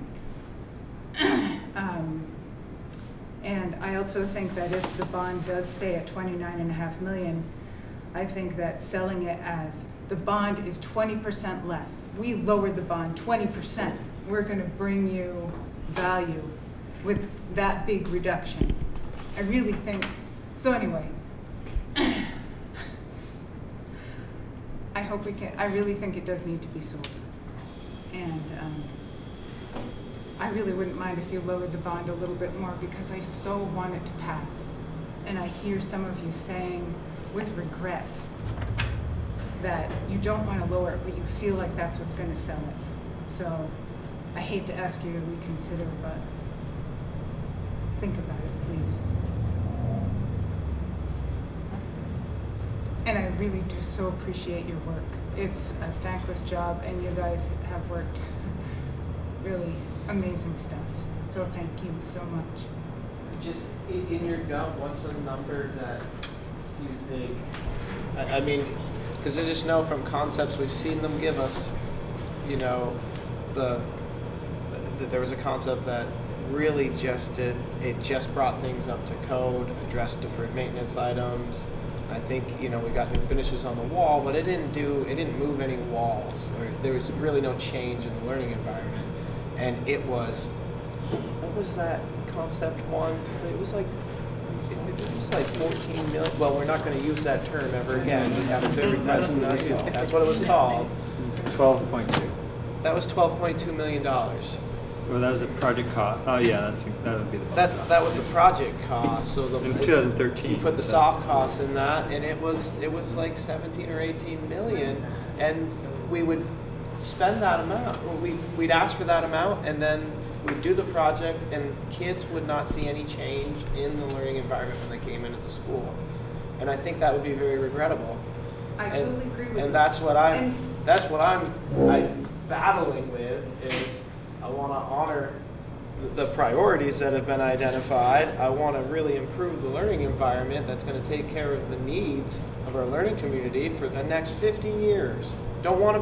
Can't be back here 10 years from now. Yeah. So you can't, so the people are, so Barb Collette was saying that telling people how much they're going to pay per 100,000 on taxes is a number they can comprehend. $29.5 million is an incomprehensible number to pay for a school. Telling them that we're going to lower their price their price per 100,000 on taxes by $16 is that's a really hard sell. So that, you know, so my gut was to go a little further away from 30, but maybe not to the 25. Was more, and I know that 25 is going to cut stuff. I'm right there with you.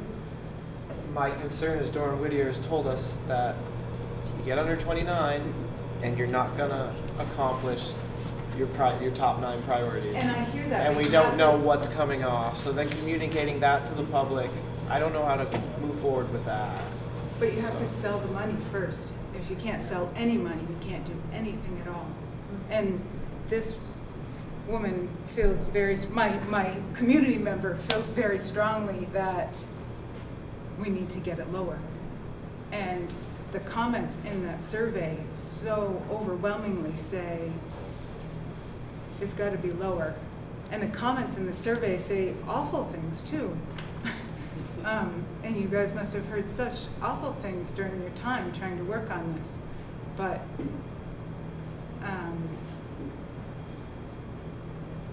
I still think that there is a lower part, a lower number. Just comment on briefly, if I may. And I mean, I agree very much with what you're saying, and again, thanks so much for everything. And I think that the idea of, you know, bringing it down to 29 and still being able to get all the things is great. And then maybe that guy Bob, who can just scrape a thing here and there, and then 27, that feels so much more palatable. Now, I'm going to vote for it anyway. I voted for it before, and I'm going to vote for it again. I want it to happen, but I'm just thinking of the overall community vibe. And I think 27 just seems so much further from that 35 than 29.5. That seems like an advertising scam or something, you know. And I think that's all I was going to say. The selling part, I think, is brilliant, the marketing. And I think the woman who was sitting there before, who said, really, how much is it going to cost on each 100, and really make that clear so people are looking, and even maybe say that equals the same as like cups of coffee a year. You know, I mean, I don't think you're going to go that far, but just show that it's really reasonable for what we're giving the community. You know, really the marketing it, where you kind of compare it to other things, you know, that cost. We spend whatever, 140 in a year on so many frivolous things, and if we spend 140 more a year on this, it just seems so reasonable. To try to find a way to market it, I think it's great. needs. You're on the team.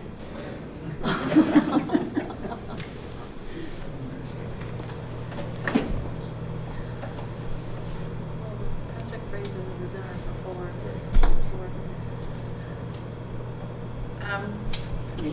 Just gonna, Is there an appetite? Should we reopen the discussion Right. on it?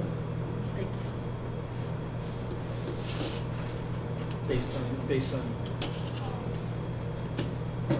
that community input? I feel like, so here's my concern. So I feel like, an exercise I was looking to do got shut down partially because of such a small community subset. And I certainly did go through all of these and read them, and resoundingly lower. Everybody wants it to be lower, lower, lower, lower. I think 20% is a lot lower, but I don't think everybody does. I personally do. So I think that's where I would be stuck dropping it anymore. I feel like that's a gigantic cut out of a project. When I think 20% of something being gone, that's substantial. That's a fifth of the entire thing. But you looked at the gym, right? And you said $5 million for a gym is like this huge, Taj Mahal of a gym. And I bet you if we gave you $3 million for a gym, you'd be able to build us a great gym, right? And working with the people and local contractors, well, so that's 40%, right? I don't know. Right, and that's the hard part. I think it could be less, but none of us know how much less. That's the hard part. The comments, like nobody in the comments said, I'd like it to be $8 million less. I'd like it to be 30% less. But you didn't ask that question, right? If you had have asked the question, what is a level that you would vote yes for? That it's a legitimate question, right? It would give you data. I'm playing devil's advocate, right? Well, I think we need to take into consideration all of that, and I come back to what you said is it changes the footprint, but I so agree with what she just said. I think we really need to do something, and I want it all. But I'm only me, and we all do. Right? And yeah, we all want it all. Yeah, we all want to drive the fancy car, but I drive in a whole car. But I think the most important thing is that we get something that passes, that has enough of those key points around lighting and air and the second gym and safety and those priorities addressed, that everybody can be like, yeah, I can really get behind that. And I think the 29 will do that, but I also am concerned that it feels, for no other reason than psychological, like the $29.99, the gallon of milk that's $4.99. Well, why didn't you just make it $5? Because why we have the penny in there?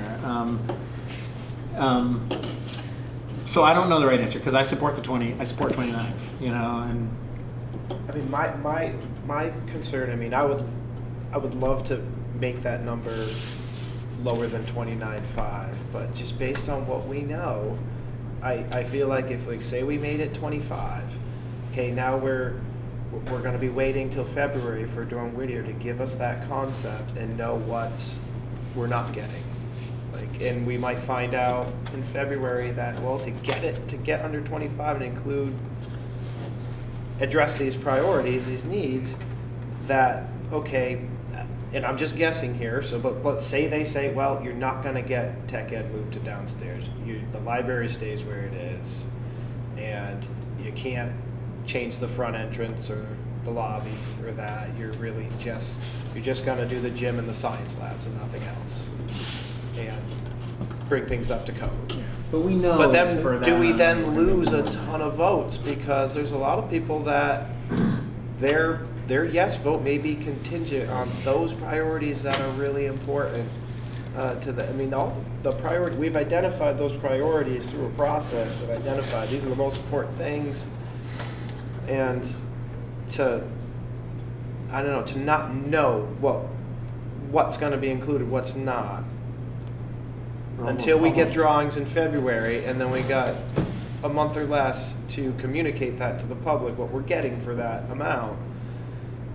That's where I just don't know if I want to go into that territory. I feel like from what we know and what we can be fairly certain on, we know what we have a set of drawings, and we know a floor plan, and we know we can get that for $29,500. And my sense is that, you know, we know from what Doran Whittier said that at 25 it changes the nature of the project. Yeah. We sort of know that. We sort of know that 29.9 will get us more or less what we want, maybe, you know, scaled down.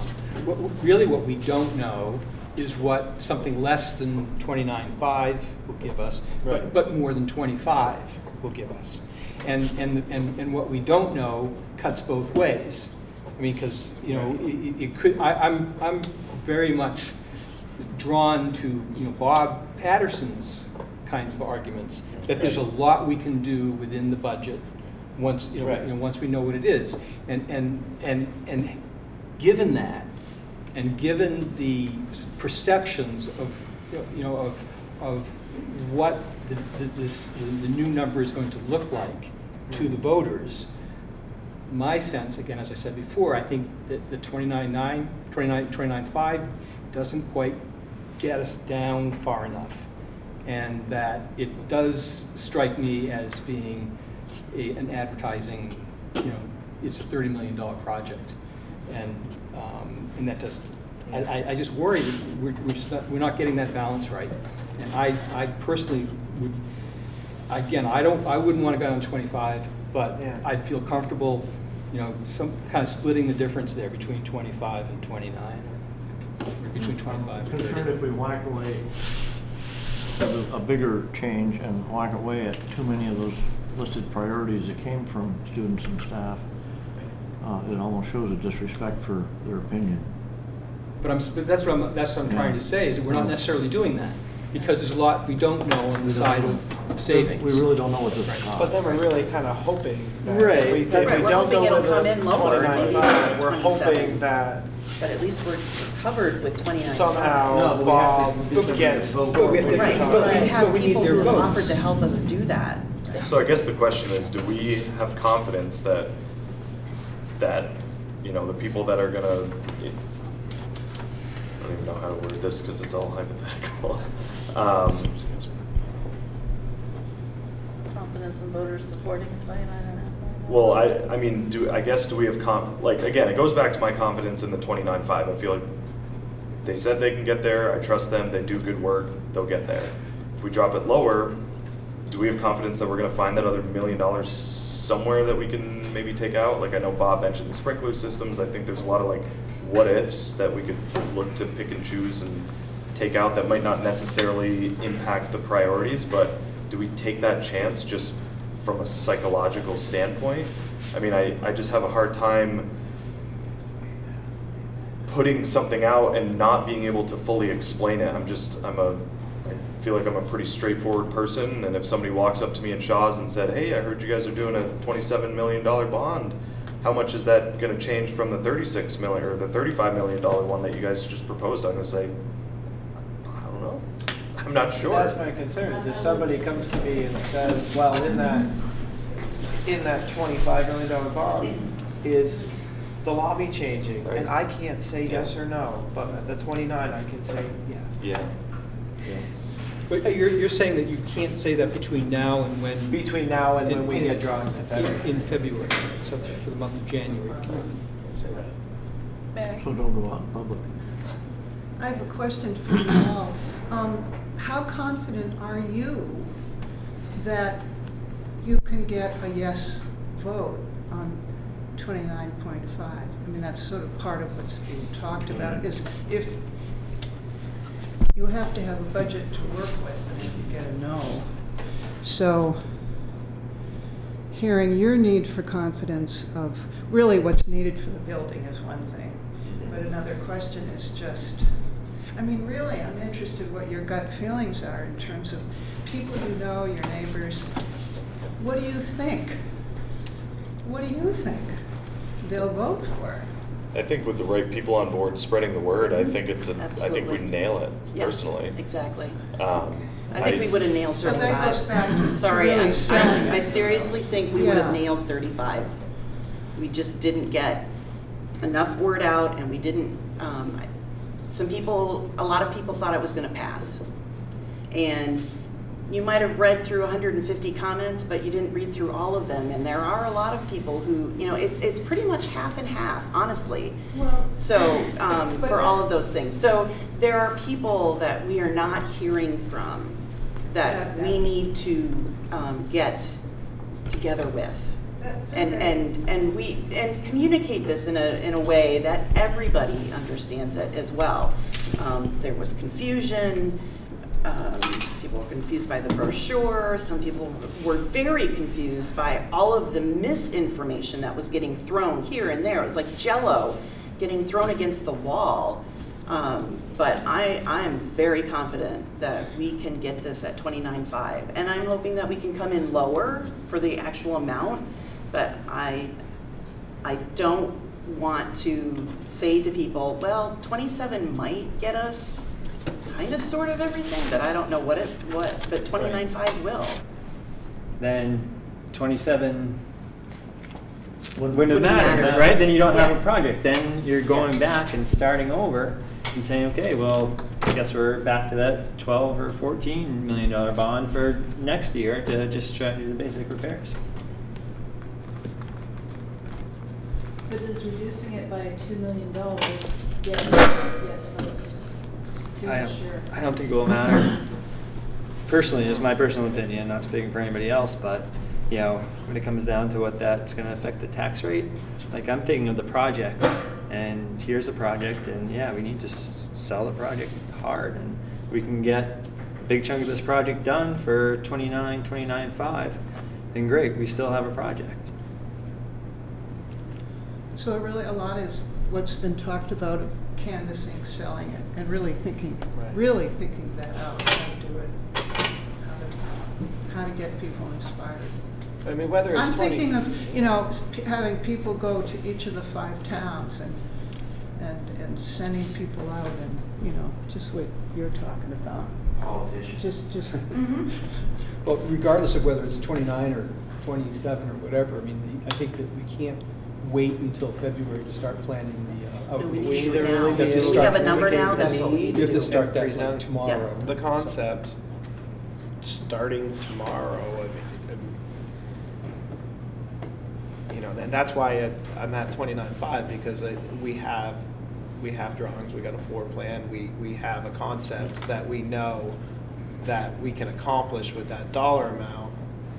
I just don't like not knowing, if we knock it down under that amount, and people ask me, well, for that, is the library going to be moved? And I can't say yes. I don't know. We will know in February when we get the drawings.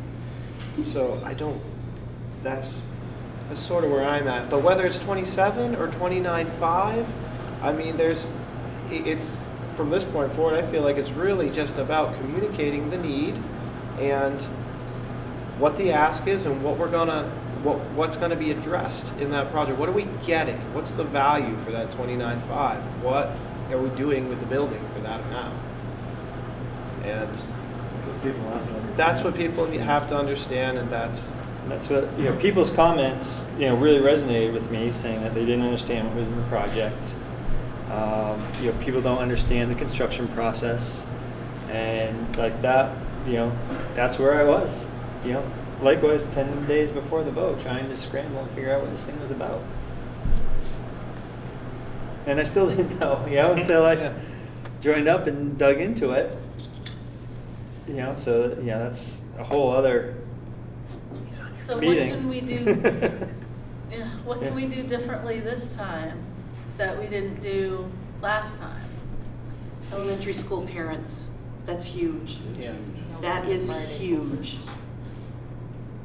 We need to have dinners, groups of people getting together, say 10 or 12 people in a house, having a dinner together. They talk to their friends, and then it just spreads out. Because I'll tell you, I have the voter data, and that is not the age group that voted.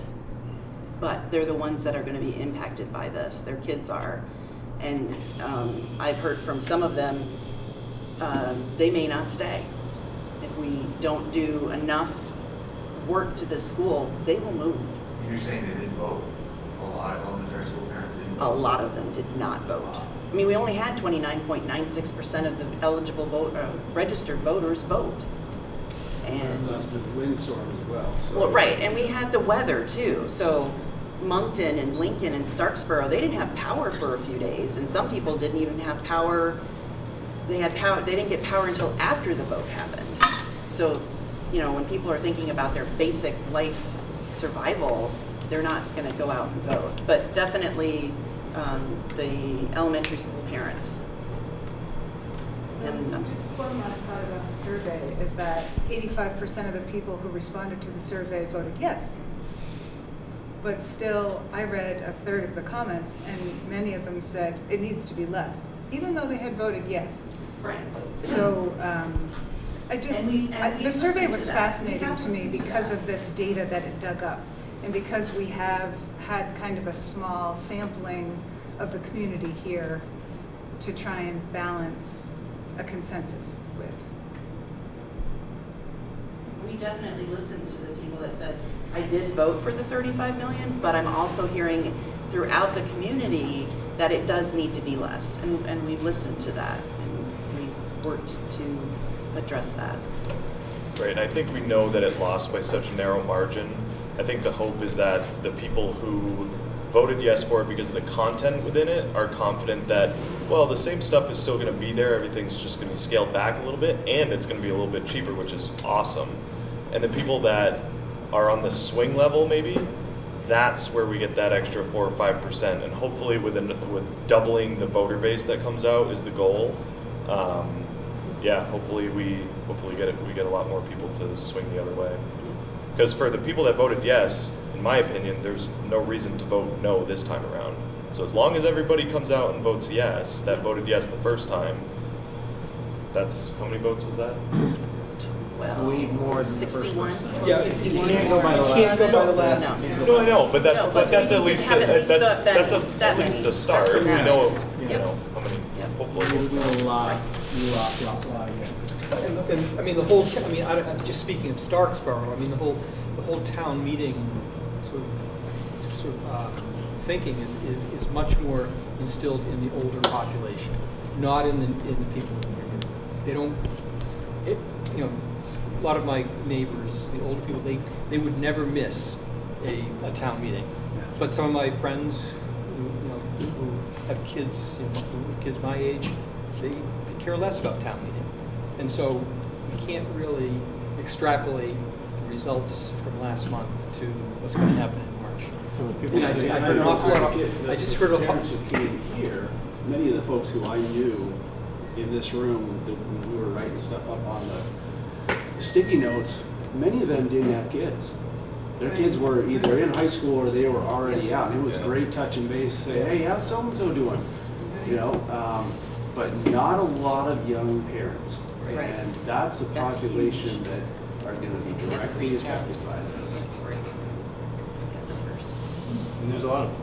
Well, I also think, because there are a lot of people that, they're the older generation that's used to the town hall forum type thing, and with it being a vote on in March with the town meeting day just before, I think it's important we have people knowledgeable about the projects there at those town meetings to give testimony to what the need is, why we're asking for this, and what this project is going to address and what the value of it is, and also put realistically, what the cost of it is, like not just with a $29 million figure, but how much, per 100,000 on your house, what's that impact? And that's not considering income sensitivity, which many people who live in the average $200,000 But to a lot of people, the entire understanding of the need here is totally, it's if they haven't been coming to these meetings, reading our meeting minutes, watching TV, it's totally news to them. And that's probably why a lot of those people didn't come out and vote, is they probably just didn't feel like they were informed, so they would let the people who have been invested in the process and more informed do the voting. But we really need to take advantage of that opportunity, town meeting day, to inform people as well as possible, but not just of the cost stuff, but to understand the need and what we're going to get in this project. And we have a communications committee. We'll set one up again. I don't remember what our charge is. No, but we stay enforced. Okay, until so month then. we'll hash that out. And I think the testimony helped too. I did hear from people when I spoke about, as teacher leader for PE, and I gave numbers on people just, unless you are in the trenches here in this building every day, working as a phys ed teacher, you don't know that we have 22 sections of phys ed, 8 blocks in the schedule, and we're sharing the gym. We have at least 2 classes every block and 3 during a lot of blocks, and what that situation is in the building every day. So we need to educate the public to that degree as well, or the situation, with the library and it being crowded and kids, finding it that they can actually leave during their free block, go home and get more work done than stay in the building, and because they can't get access to a quiet space in the library to work because we're using that space for so many other things. So those sorts of needs, we need to educate the public on those needs, the educational needs, and how this project is addressing it. Allison had a great idea last week. We reached out to Jess, to department heads, about getting their help with why it's a need and not a want, these priorities. Just the exact way that you did last week. Right. That was huge, I think, for a lot of people that were here. When they actually heard that about the gym, it's not just extracurricular in the basketball team. Right. It's actually everything runs, it's planned, it drives everything. Gym and cafeteria The drive learning a in this lot of building is programming. driven by the gym and its accessibility. That's huge. So we need to have that for all of those priorities from all of those people. Why is the library, I understand why the library move is needed, but I need someone who is in that to explain it in a way. I understand the library that we have is not we don't need a library. We need a learning center, which is a media center, media learning center, so much more than your traditional library. But we have to have that explained somehow. And all of those priorities, we have to get that done.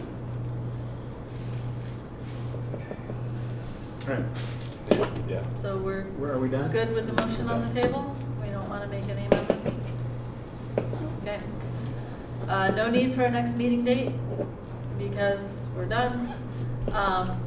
Does anyone else have anything that they didn't get a chance to say yet? Out there for public comment? It's kind of like also you need to do like a voter registration drive, offer to go and pick people up to bring them, but to get people to come and vote. Absentee ballot, college kids. Well, when Fred's running for his, when Fred's running for office, he brings he offers to sign people up to get the absentee ballot. He takes their address and gives it to the town clerk. I don't see why we couldn't do that too. Interesting. Or whatever. So it's a very good point. Anyone else? You've all been, I hope you all had dinner before you came. No. I didn't either. I went right from a client meeting to here. So I will entertain a motion to adjourn, if anyone would care to make that. I will. Is there a second? And Denise. All right, all in favor of adjourning? Aye. Aye.